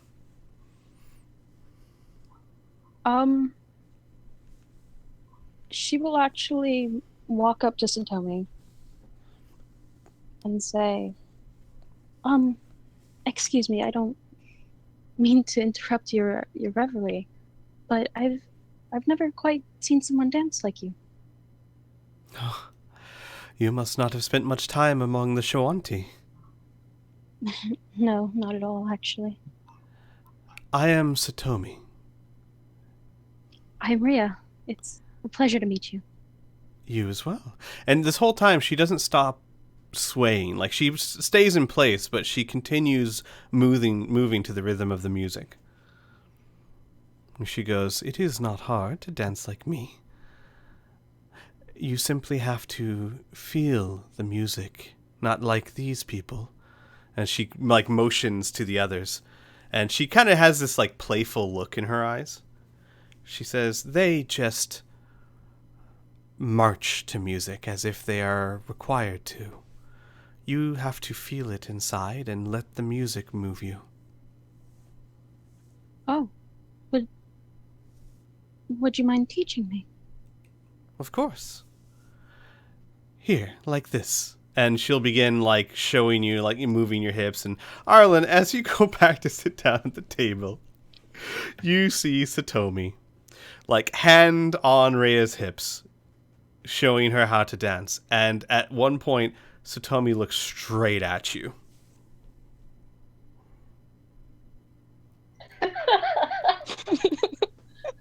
I am here to cause gay drama.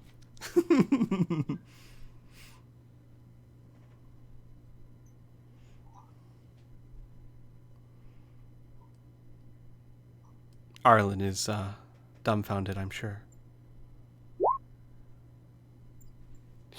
Are you there, Sib? Sorry. I will just kind of smile and give Satomi a nod and be like, okay, if that's what you want. Leaning towards the younger crowd, I see. Not gonna let Satomi get me riled up. And with that, as that's happening, and you sitting back down, you notice that Van Carlo is also on the dance floor. But he's doing the more rhythmic, choreographed dancing of nobles. And all of a sudden, Arlen, you notice that the seat next to you is taken. As Malaya Arconis sits next to you. "Well, hello there. I don't believe we've met, either of you. Chrysidia, are these your guests?" And who sits next to you is a very beautiful woman with raven black hair in a dark green silk dress. She looks to be, it's hard to place her age. She looks as if she's in her late 20s, but her voice speaks as if she is maybe her older, more mature, definitely a more mature voice. And she just oozes with like silk in her voice. And Chrysidia says, "Yes, Malaya, these are two citizens that helped me keep the peace, sent to me by the Queen, and were of great asset and help to me." "Were they really? That's just fabulous. We don't see many Kadal here. Well, except for the Queen's captain of the guard. Are you new in Corvosa?" Not quite. And yourself, have you lived here some time? "Oh dear, I am one of the member of the oldest and most powerful noble houses. Surely you've heard of me." You're a member of the Arconis family. Isn't that correct? "Yes, I am. My husband over there is the head." How are you doing this night? You enjoying the party? "Wonderful festivities. I do so love them. Is this your first feast?" Yes, it is. We're here as guests of Chrysidia. We've, as I guess, a thank you for helping during the riots. She kind of puts her finger to her lips and pauses. Were you the ones that dealt with that horror situation, those cannibals at that butcher shop? What was their name? Van Casterkin, that scoundrel. Was that you? That wasn't me, but That I'll look dealt over with at the Moiri. problem. I'll look at Moiri and be like, I think that must have been before I came to the group. I believe so, yes. Oh, well, if it was you, I simply must thank you. That terrible person, the cannibalism, I can't abide it. And Certainly did, very difficult to stomach. Yes, Did Arlen, you you know? can say. Did you know any of them? Know them? Oh, Or- no, not personally, dear. I would never mix myself with those kind of ruffians. Okay. How did you hear of it? I thought that was kept pretty quiet. Oh, dear. Things get around, especially when you're in higher places as I am. My husband and I have a great interest in the well-being of the city. We do what we can to keep our ear to the ground, so to speak. You might have heard we were the ones that actually found the Kingslayer. What was her name? Triana? Oh, What a feat. Yes, it was. Almost got the bitch, too. I'm sorry, such language isn't becoming of a lady, but you must admit, to murder our king like that, she really deserves no pity. Wouldn't you agree? And she puts her hand on her chin. I feel like any threat to the monarchy is a serious threat and should be handled as such. I'm glad we're of a like mind. Well, it has been an absolute pleasure getting to know you. I do hope to see you more and more. Perhaps. We'll be around the city for a while. Working with Cressida, of course. Of course. Well, if you'll excuse me, my dears, enjoy the evening. And she'll get up and she will just saunter away. And I'll turn to Mwiri and say, that's the pain in the butt who ruined my lab. This were a better place and time. Would have been fun. People like her go nowhere without understanding that they are protected. Maybe one day we'll catch her. Chrysidia Somewhere more private. quietly whispers, "She knows. How does she know? Those were jibes at you." Yes. Obviously she knew. Wasn't she the person who alerted the guard to where... Yes, but I mean she knows you were involved. How would she know that?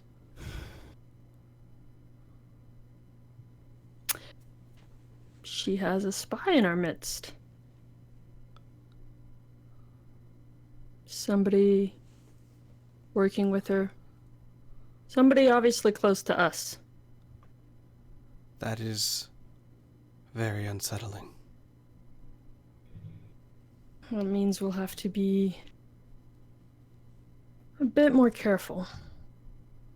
And About it who means we we'll trust. have to keep an eye on her movements as well. That might prove difficult. She is one of the most powerful people in the city.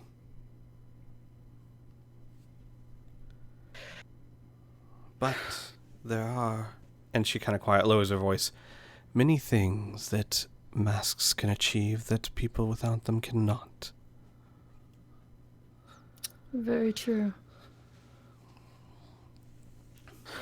It's also good to know who your enemies are.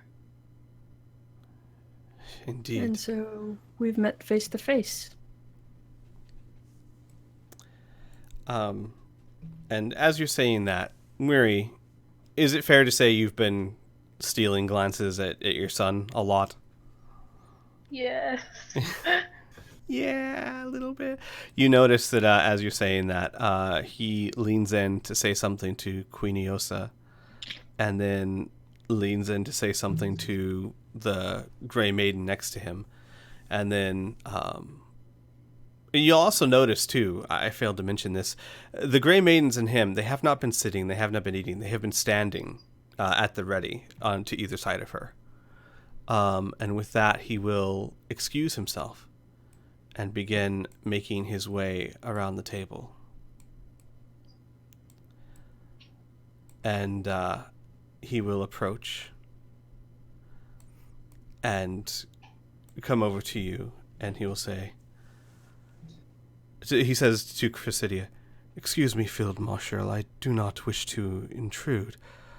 I was wondering if I might call upon your guest for a moment." And he'll look at you, Murray, "For a dance?" I would be honored. He'll nod and escort you to the dance floor, which I'm going to need a little help from you on this one. How do Kadal dance? More importantly, how would a mother and son dance?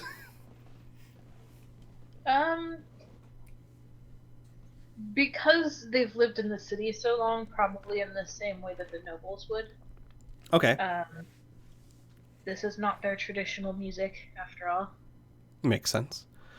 So he would escort you to the dance floor, where you aren't alone, but you're also not overheard, if that makes sense. Mm-hmm.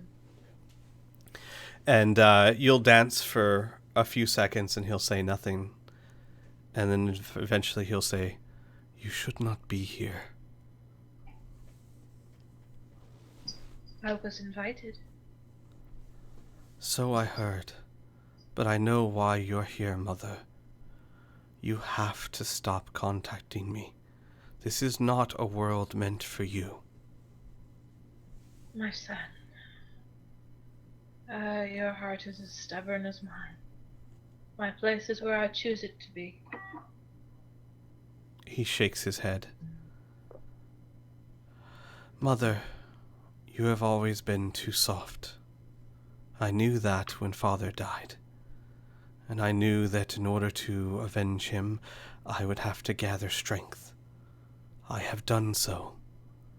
I have done what you never could. This is not a world for you, Mother. You are a kind and gentle soul. Leave this world of darkness to me." Ah, my son.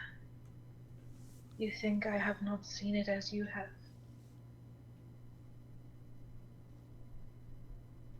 You think in my wanderings, in my pain, that I have not seen the shadows of the city. I That I think have not seen the face of what hurt us so. you do not have the will to do what must be done, Mother. It has been a long time since we met last. And now that I see you, you remind me so much of someone I used to know. My place is where I choose it to be, my son. And if it is truly the darkness that you wish to handle, then you will not do it alone. He shakes his head, almost in frustration. "The man I hunt, the murderer of our father, he is a very dangerous man.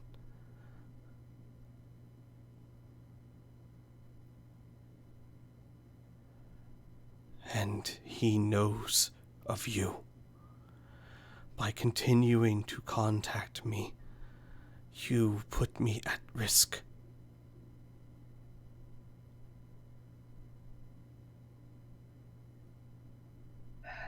I do not wish to do that, my son. You understand that I'm rather desperate to hear from you after so long. I had thought you dead. I was. I have been reborn, stronger, with purpose. And I hope that your purpose is tempered with kindness, and that you have not lost sight of your heart. Power brings many things, my son, and blindness is one of them. He shakes his head. That is why I do not think you have the will to do what must be done. That is why I beg you to stay away from me and this world that I am in. If you wish me to stay away from you, then I will do so as much as a mother's heart can bear. He dances for a while without saying anything. And he says, I have duties to fulfill, obligations. When I have finished, when I have done what I must do, and if I am still here, I will find you again. You will know where to look. My son, I cannot leave. It has been a long time in coming, but I think both you and I have experienced what we might call a refresh of spirit. Mother, The gods have their eyes on this place. I cannot protect you. And I cannot protect you. Do you think me so frail? He doesn't respond at that, just looks at the ground.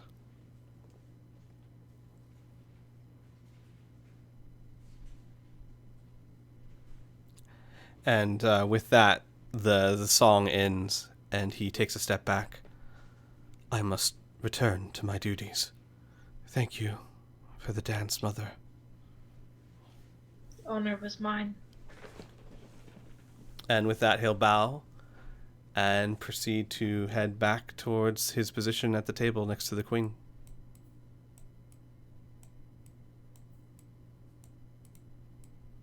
Weary will just kind of stand there for a moment and watch him, and then very slowly kind of make her way back as well.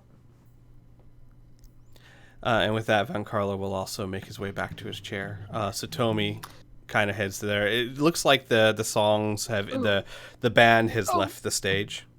Okay. So Satomi Rhea. Satomi congratulates you and tells you with practice could be very good at it. If you ever find the time, come to the Shawanti tribe outside of Corvosa. I'm sure they would be happy to teach you. I would be happy to learn. She nods. Well, it was a pleasure meeting you, Rhea. And you as well. And she'll go back to her seat next to her father. Rhea will then make her way back over.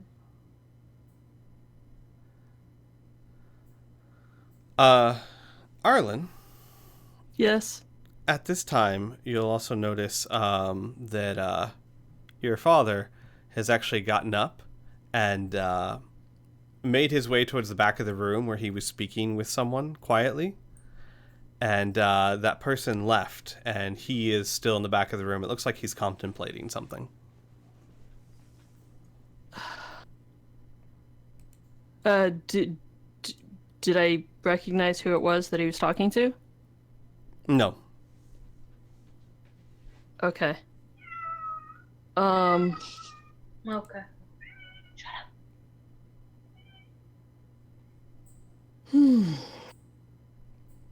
So he's in the back of the room, you said? Mm-hmm. Like, behind the queen? Like, here? No, probably closer to you. Probably more like in the corner over here. Like, the room kind of extends beyond where you see.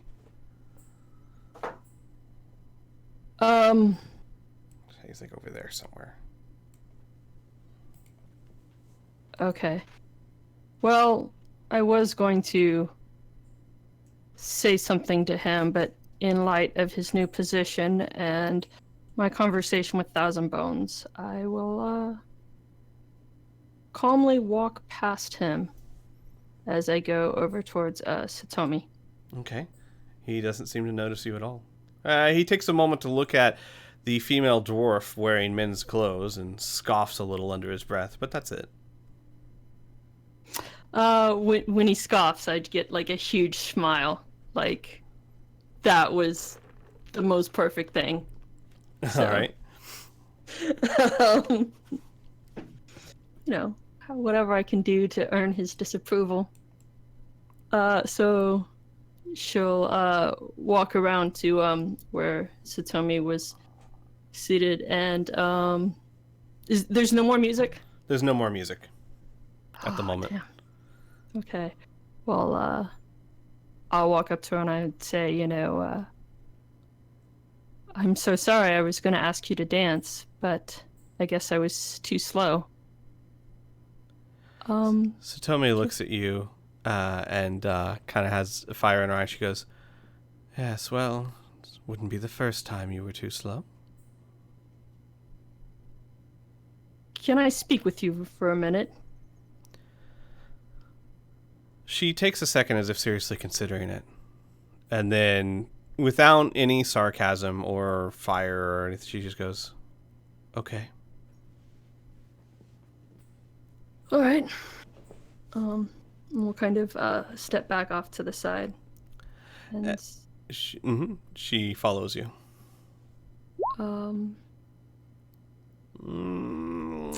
Faust, you can go ahead and roll a stealth check. Arlen, go ahead and roll a perception this time because now you know. So this isn't a passive thing. This is you keeping your eyes out. Yeah. As you begin to go towards Satomi, before, like, we'll retcon this a little bit. As you were going over, you saw Faust starting to follow you. I wouldn't think anything of it until I got to Satomi, and like we stepped back away, and he like came closer. I would be like, "This is a private conversation." Faust. Excuse me? I was just going over here to talk to one of the instructors, and I'll just go talk to someone else on the other side of the table. You start talking to him. "Excuse me, who are you? I don't, why are you, that's nice." It's like the person's very confused that this person he doesn't know just started walking up and talking to him. I mean, no big ordeal. We'll just start talking about dead people. Fantastic. All right. Give me a second. Let me roll something here. It's a nice light conversation. Okay, well, you are talking to one of the instructors of the academy, so believe it or not, he actually strikes up a fairly lively conversation about the merits of pre-death versus full death. Nice. Yeah. All right. So, Arlen. I heard your father told me that you would be leaving the city soon. Yes, probably tomorrow. Well, I just wanted to wish you a pleasant journey and a safe trip back. I'm sorry I wasn't able to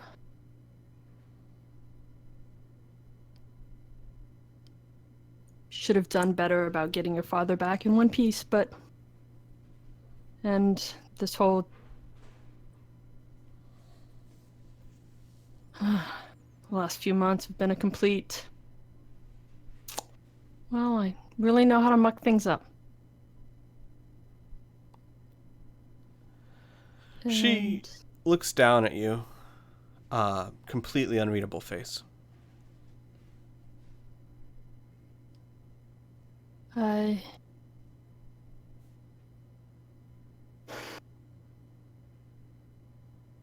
want you to know that I just wanted you to be safe. And that to me is paramount. She is quiet for a while, and then she puts a hand on your head and she goes, I'm sorry.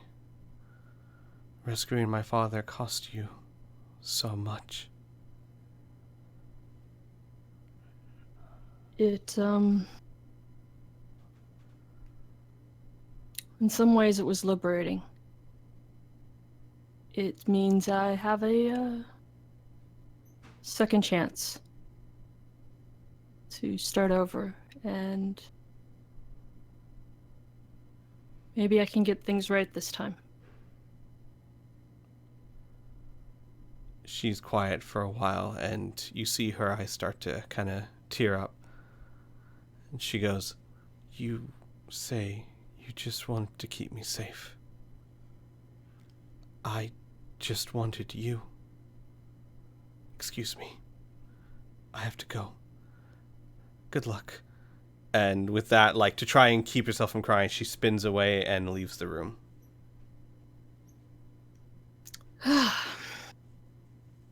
Yeah. And I'll say, to Thousand Bones, I hope you have a safe journey back. And I hope our paths cross again soon.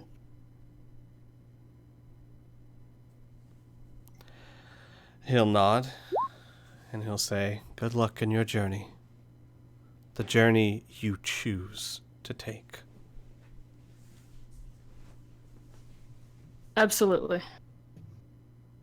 All right. And so I'll walk back over and kind of bump into my dad's chair on my way back. You just hear a sputtering. Oops, sorry.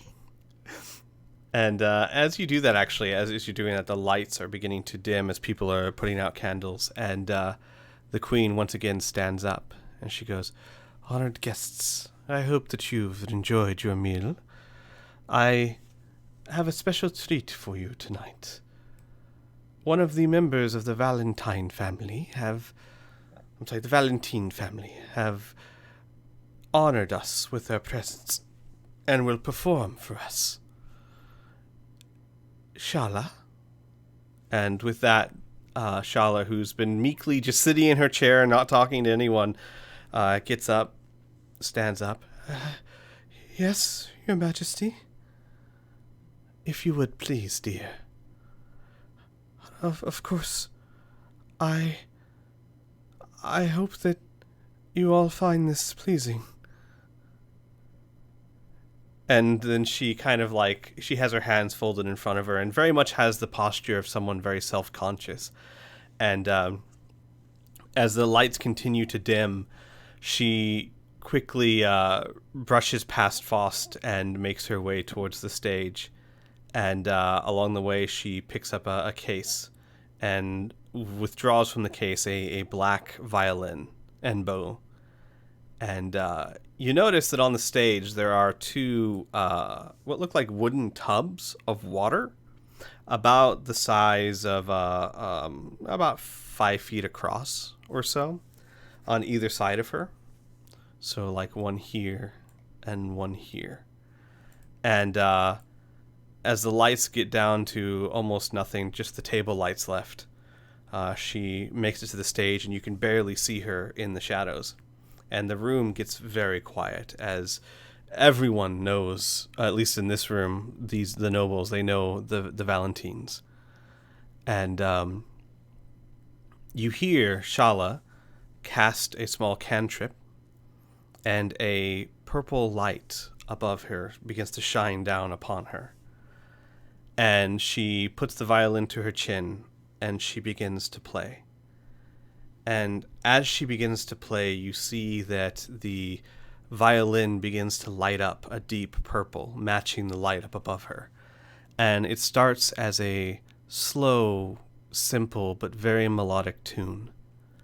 And as she plays, you see the water on either side of her begin to rise up. And the tune begins to get more upbeat, a little bit faster, and the water next to her begins to color from pure water into a very beautiful shade of purple.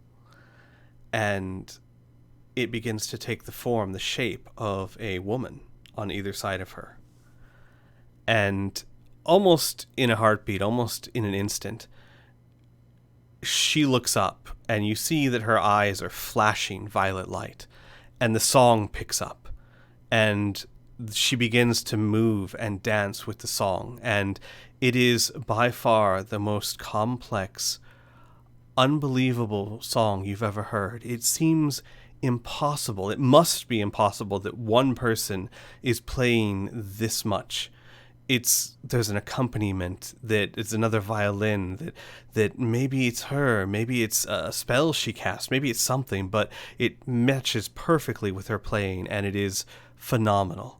And as she plays, she begins to twirl and dance and move in ways that you didn't think would be possible while playing a violin. She curves her body, twirling in and out, and the water figures begin to match her, begin dancing next to her, in rhythm with the song.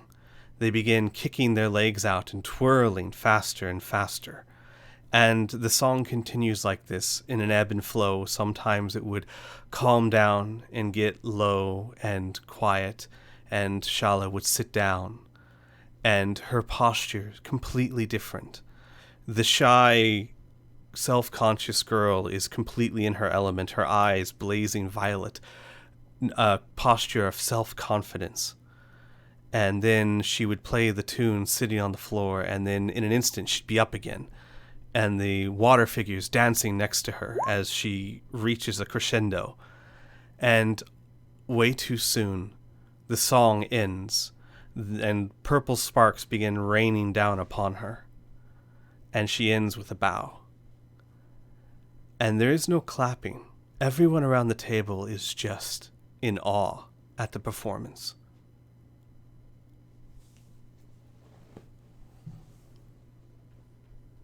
Do you all do anything?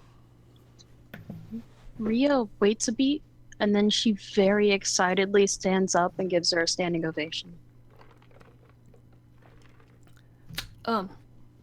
Arlen will join as well. Okay. Almost as if that was a floodgate. Or everyone else begins to be shaken out of their awe and stands up and begins clapping as well, and the entire room breaks out into a standing ovation. And Shala bows and gently puts the violin in her case again, and very much with a different posture again, a very self-conscious, meek posture, closes the case and quietly leaves the stage and returns back to her seat as everyone starts lighting candles again for the light to go back up.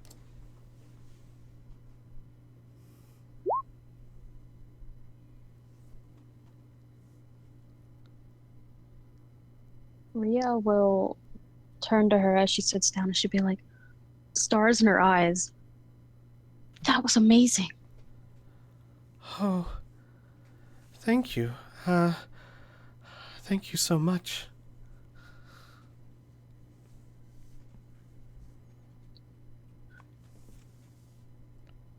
She'll just keep ranting on about different things that happened during the show and the playing and all of that. She takes it very poorly in the sense that she blushes fiercely and looks down and doesn't say anything as you congratulate her. And she'll just keep going. And with that, of course, conversations begin to pick up again. It's clear that the night's winding down. People are starting to take their leave and go their separate ways as the dinner is over. And the queen retires, and the guard begins to follow her and lead her out. With Malo taking one last look at you, Murray, before following the queen.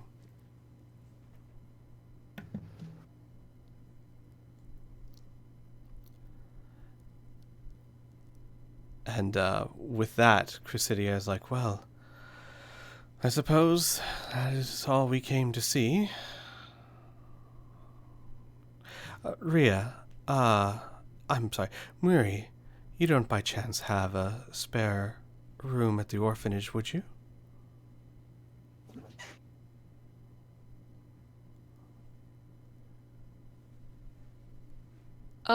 We do have a spare Oh god, room. sorry, I was on mute. I didn't realize it. She says, "Always, who needs it?" And and I had said as Mallow was leaving the room that she would meet his eyes as he left. Okay, got it. And Cursidio would turn to Ria. Ria, you don't mind staying with them? It's an orphanage. There are children there that might find you great company. Oh, I don't mind at all. I love children. They're quite a handful. A lot of fun to be around. Think you'll It's one of the things you might like. It get painted on.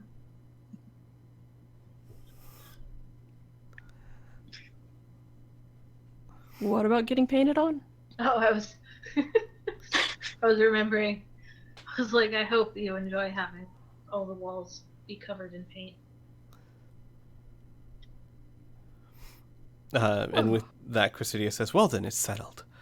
I will, of course, meet you guys soon, I'm sure. Until then, well, do what you feel is best. And she kind of pauses. For Kravosa. Of course. Of course. I'm sure that you can fill Ria in on any details. Be happy to. I think Rhea and I will become really good friends. I personally don't like the sound of that. Got it. So I just want to point out, so Foss, you're disguising yourself as what? Probably just a common man or common woman. Got it. It doesn't really matter. Something that wouldn't pop out. All right, cool. Understood.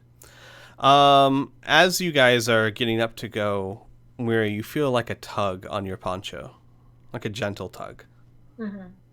And do you turn? Yes. All right.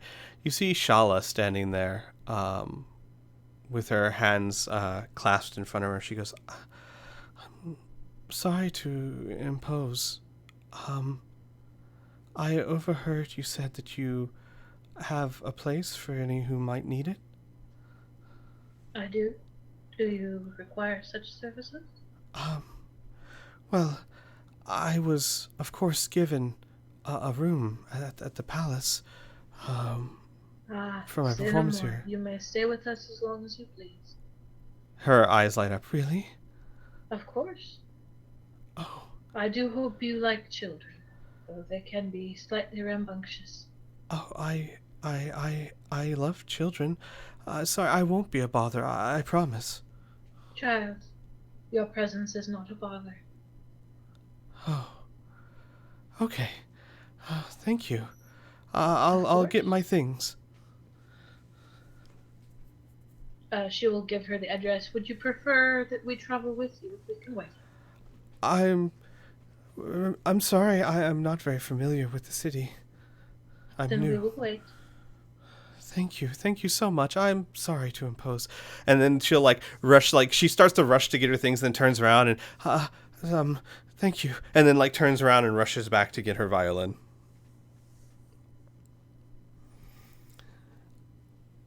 Okay. And Crescidia just kind of shrugs. Well, and Van Carlo says, well, if nothing else, your evenings will be full of the best entertainment money could buy. She's a good girl. I fear that having her name precede her has affected her. Oh, well, if that's your worry, I wouldn't worry too much. She is the youngest member of the family and not as well known as the others. She might be recognized by name, but not by sight. We will take care of her. Good to hear. And I will take you up on your offer sometime to have another dinner. And with that, he'll take each of your hands and kiss them with a bow, including yours, Rhea, and Chrysidia, which Chrysidia kind of like Mine. rolls her... No, not yours. Chrysidia kind of like rolls her eyes at it and just kind of like when he goes to kiss her hand, she kind of just like shoves it, you know what I mean? Like, get out of here. And with that, he'll bow one more time and take his leave.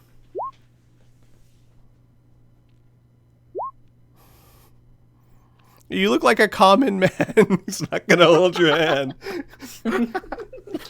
He probably mistakes you for the waitstaff. Faust needs love too. Yeah. With that, is there anything else you guys want to do here, or would you take your leave? Besides waiting for, what's her name? Shala? Shala, yeah. Yeah, Shala. Okay. Rhea will also, if possible, walk over and try to help her with whatever things she's bringing. Okay, yeah. She has a very small. She has a violin case and a small, what looks like knapsack,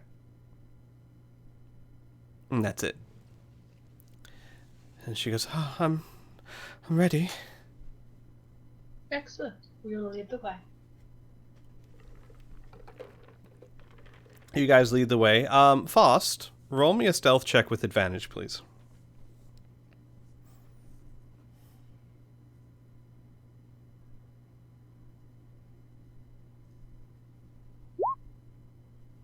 Oh. Honey. So all of you have passive perception above 9. You guys notice you get about 2 or 3 blocks from the academy, headed back towards the orphanage, and you notice, well, Faust, describe yourself. What do you look like right now? I probably look like one of the waitstaff or something like that, although I could change on the fly. If we're out on the streets, I'd probably just look like a common man. Okay. You look like you see a man following you. And it's fairly clear that they're following you.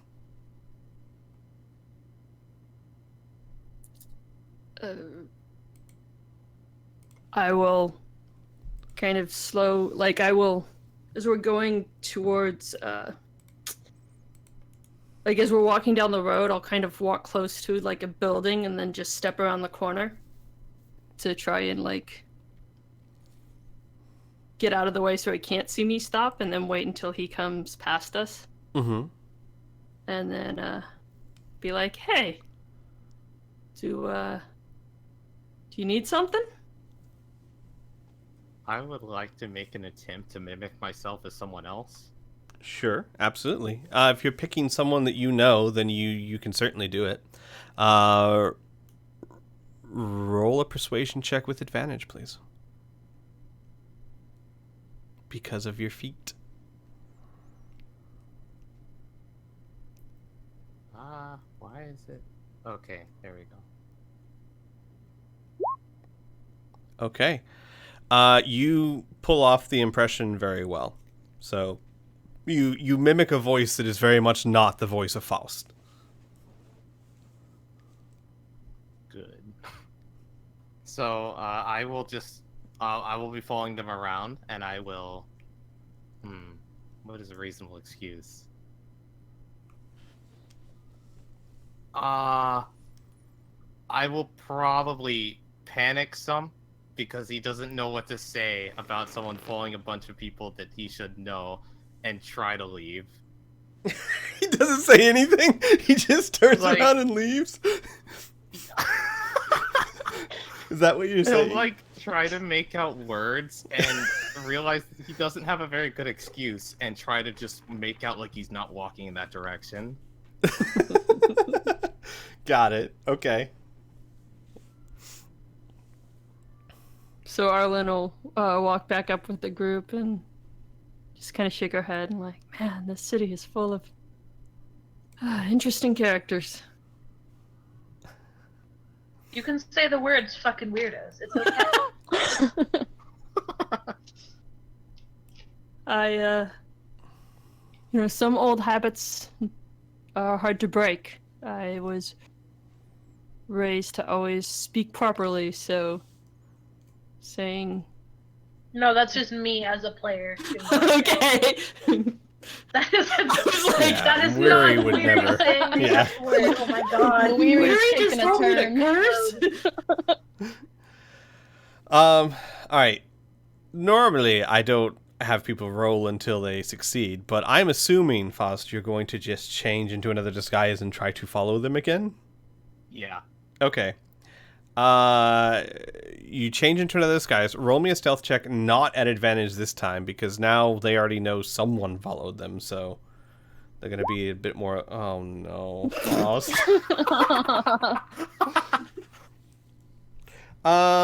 Arlen, your passive perception's 11. Weary, what's yours? And Rhea, what's yours?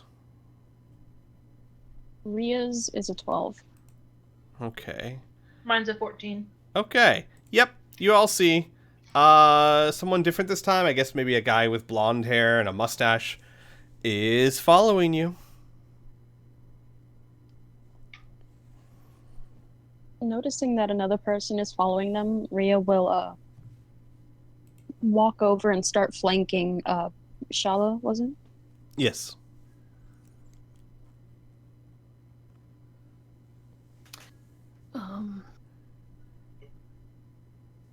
And so we went to like a fancy party, but would I still have like my weapons and stuff? Yes. You probably... Really? You probably didn't... You probably don't want to bring weapons into a room with a queen. Okay, so here's the thing. You would have been allowed a dagger or a rapier or a short sword or something because Van Collar had his. It's very ceremonial. And trust me, a dagger or a rapier would not have gotten to that queen. But you wouldn't have been able to bring like your gun or anything, but you could have brought Okay. like a dagger or a short sword or something of that nature. But yeah, no, you wouldn't have brought your gun in there.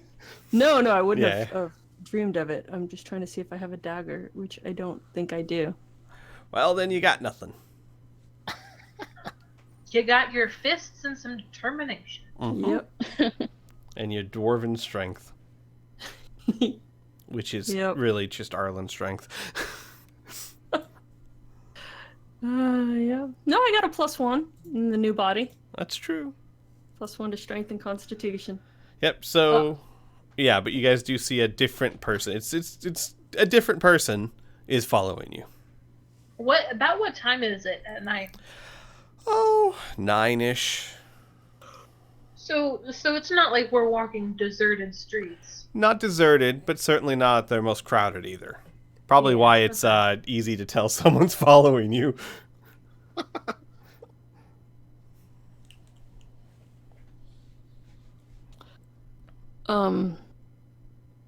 I would ask the group to like kind of turn off on a different road. Just like a sharp corner, because I'm assuming he's like 10, 15 feet at least behind us. I don't know. Are you? This is not setting a good precedent for the How two people crowded who are the staying with streets? us. Sporadic. There's people, but not tons of people. Probably wouldn't be 10 feet, but it would definitely be close enough that I could keep following in case they go around another corner quickly. Right. All right. So you see them round a corner quickly. And I would kind of be telling other people like, hey, there's somebody else following us again, and I would ask Ray to guard Shala, and I'd kind of like look at Mori, and just kind of like stand there with like my fists up, like, okay, what the heck is going on, and why are we being followed? And I'm not gonna just let this person walk away again without. So, Faust, you turn the corner into a dwarf with her fists up. Stared right at you. Yeah, Faust is like, so Yeah, this isn't what it looks like. And he will attempt to walk away, but you're probably not going to let that happen. This isn't what it No. looks like. She didn't No, say but- anything. She just says, "Oh, this isn't what it looks like." And walks away. Thus confirming. Mary will kind of roll her eyes and continue. Did you attempt to disguise your voice this time? No. Oh, okay. Yeah. Mary will roll her eyes and just kind of shepherd the rest of the group, but she's not going to let Arlen not beat this guy's ass if she wants to. While you're making that out, though, Faust looks down at his shoes and he's like, "Damn, shoes giving me away. Need to get some new ones." He's just What? complaining about his attire. No, because he keeps thinking that you guys are noticing him because he's making too much noise. He's angry at his shoes. That's what he's doing the whole time. What do you want? Why are you following us? I mean, why wouldn't I follow you? I would assume you might have something better to do? I mean, if I'm a scholar, right? I want to learn things, right? And the greatest mystery right now in front of me has to be you. And then maybe some of the people around you, but definitely you.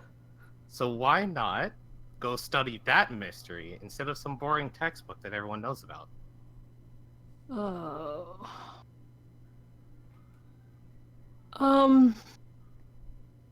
Okay, I'm tired. I just want to go to bed. Like...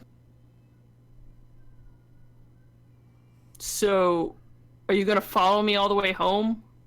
Yes. I don't... Oh my god.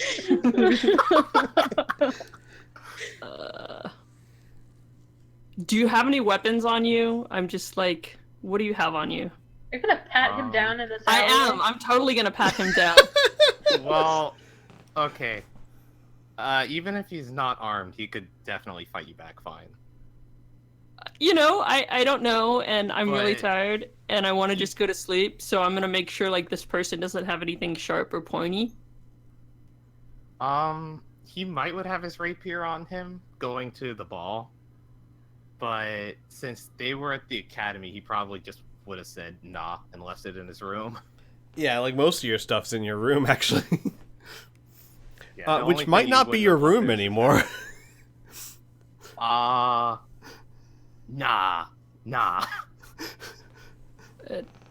And I would look to Murray, and I'd be like, well, you know, it seems we're collecting people. We just No, put them somewhere for the night and deal with it in the morning. absolutely not. Okay.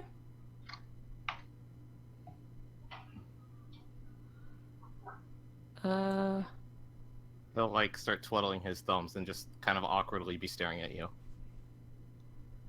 Well, then I'm just gonna walk home, and I guess he'll just be, like, stuck outside because he's not coming in. You will find a way in. Oh my gosh. Oh boy. Oh no. Shala is just like watching this whole thing with confusion and nervousness. So they turn around and they walk back to the orphanage. Faust, are you even trying to stealth anymore? Yeah. All right, roll me one more stealth check, please. And everyone else roll. Oh, okay. Yeah. So. You really need some new shoes. So yeah, he's following you. It's very incredible. clear. Yeah. Somehow he's getting worse at it. I know he started off all right. Yeah. It's just gone downhill from there. It's just maybe he's getting flustered or something. You guys get back to the orphanage. And as you arrive, Shala goes, "Is this where you stay?" Yes. It's remarkably well built. We had quite a bit of help with it. I see. Well, thank you again. Of course. And, Do you tend to take tea with your meals? yes, actually, I do. Jasmine, if you have it. Of course. Thank you. Might I be shown to my room? Of course. And she will take Shala and What's the Rhea. name, Blue? Paladin, Rhea, thank you, to their rooms, both of them. Okay. You find the rooms are comfortable, a bit small, but they are certainly comfortable and full of finger painting art. Ria will just stand there for a few minutes and look at all of them. Not sure what half of them are. Some of them that might be Muri, maybe. There's a painting of maybe that's an half elf or an elf with a weird tattoo face. It's kind of hard to tell. And there's a lot of some green, maybe like a goblin and a rat, but that seems weird.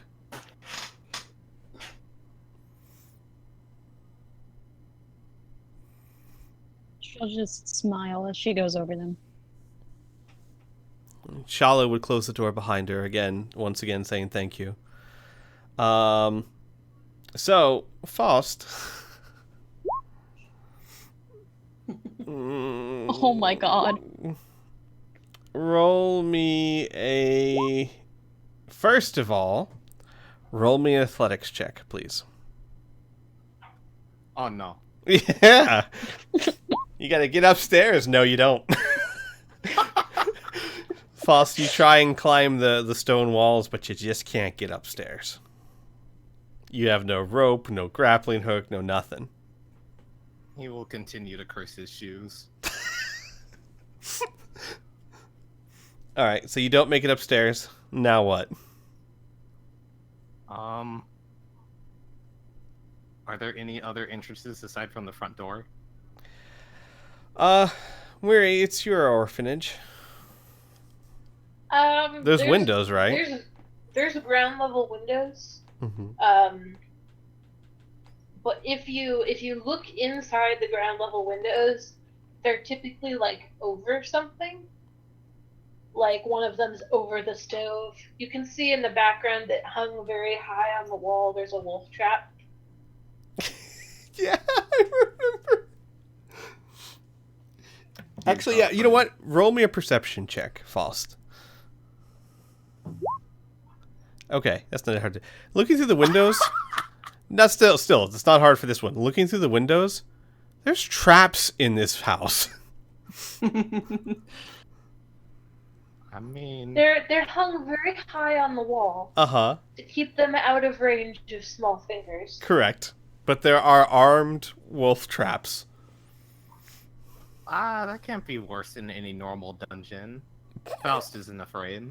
Alright. Okay.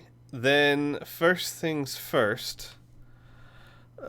Can we roll perception to see if we heard him try? Yes, absolutely, you can.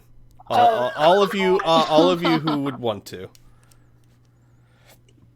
Let me grab that. Perception. Yep. Arlen rolled a 7. I rolled a 10. Okay.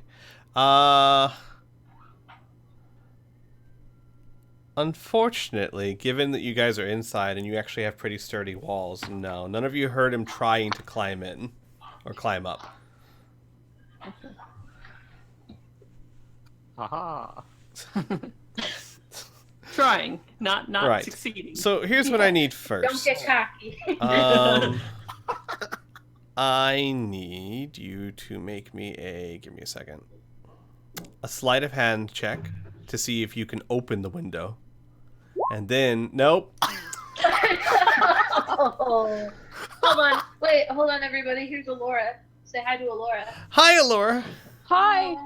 I can't Hi. open windows. Yeah, so you don't even have to roll perception check. He tries opening the windows and, like, rattles it, I guess?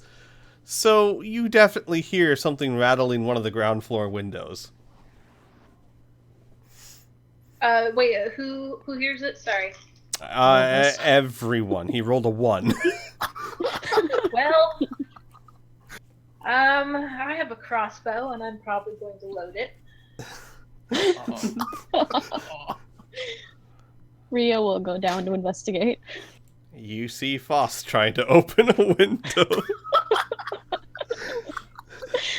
Which, I might add, is basically a creepy man with a bird mask and a big hat.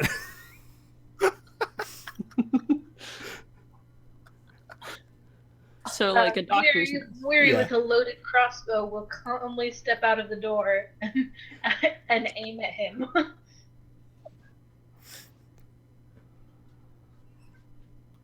Step away Faust from my will, house. He'll look at you, and he'll panic a little, and he'll be like, you know, the fact that I'm even alive now is a great mystery. And then he points at you, and he's like, it's the same in your case, you know. I'm sure if you thought about it longer, you'd find interest in it. Step away from my house, or And, like, I will shoot you.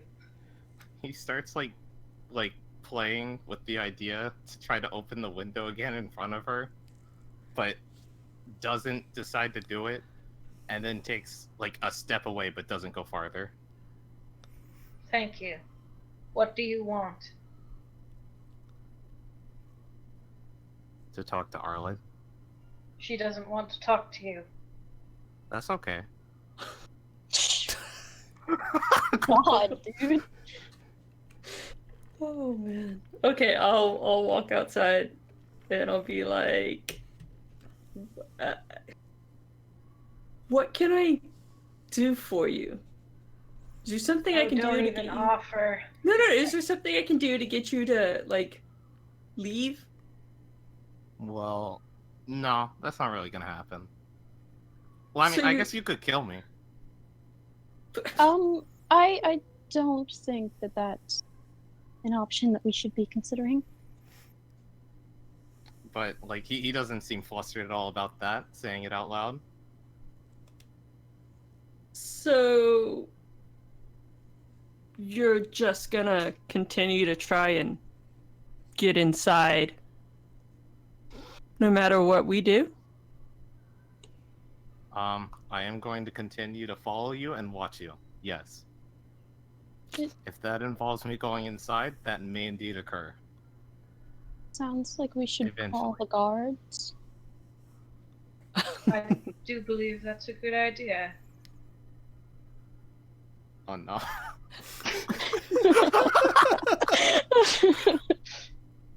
I don't think you quite thought this all the way through, Faust. Faust is not. He does not care about that. He may indeed get in trouble with the guards, but I'm sure he'll find a way to get away. All right. Not with those rolls. So Don't worry. let me see if I The more can. poor rolls I have, the more nat 20s I'll have in my next few. Let me see if I can draw this to a conclusion. Faust, are you leaving? No. Nope. Guys, are you calling the guards? Yeah. Yup. All right, Faust is arrested and taken to Citadel Volshenik. How about that? To spend the night in a prison cell. Now, I'll get right back to you, Faust.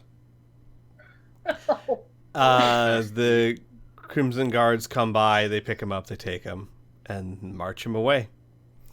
What did the rest of you do? Go to bed? Weary will kind of pull Arlen to the side and go, if you ever see him again, don't speak to him. Come get someone. Don't speak to the bad strangers with the Don't talk to the guy who repeatedly speaks to you about death. Yeah, but it's for academic research purposes. Do you know that? I don't, but you know. Right. So don't talk to him. Okay.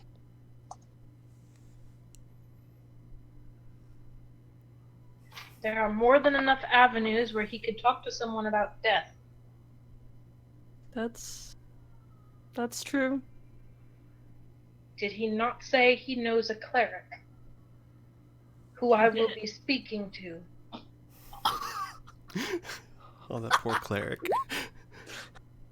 I'd like to speak to your manager. Alright, so do you all end up going to bed? Yeah. Okay. As soon as Mary is like, okay, I think we're good. But Arlen's gonna... Arlen's gonna sleep in her leather armor with her gun right next to her. That sounds so uncomfortable. Probably. Faust. You're sitting in your prison cell, right? Unfortunately for you, your notes have been confiscated and put on a table outside of the cell. You can still see them, but you can't get to them. And you've been in there about 2 hours or so, and eventually you hear like a rapping on the cell doors, and you see Chrysidia sitting there in a much less formal clothing, and her hair's wet like she just took a shower. She's drying it. She sits down. She was trying to go to bed. she sits down and she stares at you and she goes, why are you following them? Wait, first of all, because I assume I would look different for this because I'm wearing my mask, and I probably wouldn't have worn that during the ball. Would she even recognize me? Oh no, you're not wearing your mask. They took that off you when they threw you in jail. Well, no, yeah, I didn't think about that. Yeah. No, probably not. It's on the table with your notes. I look at that mask and I don't respond.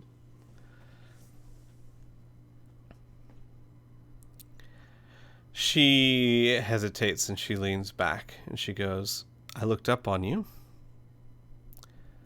Looks like you just expelled yourself from the academy. That's a new one. You had a promising apprenticeship, too. What's your story, Faust? What do you mean by that? Like, why did I want to get myself expelled? Or I guess it wasn't really that I completely wanted to, but there's no reason for me to remain there. No reason to remain in one of the most sought-after apprenticeships in the city.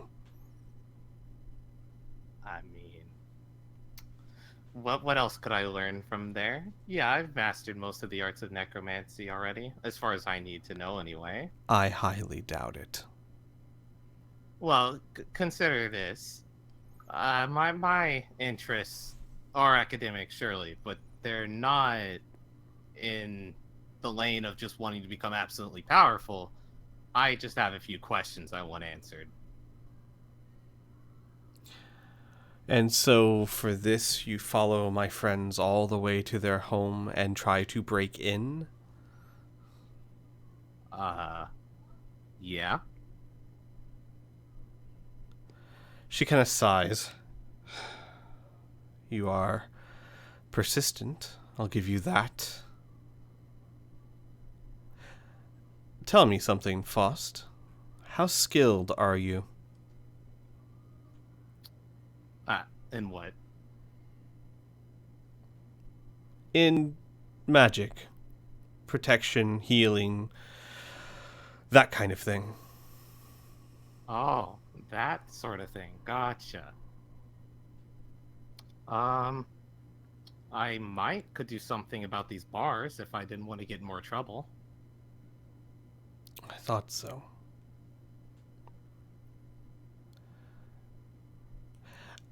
I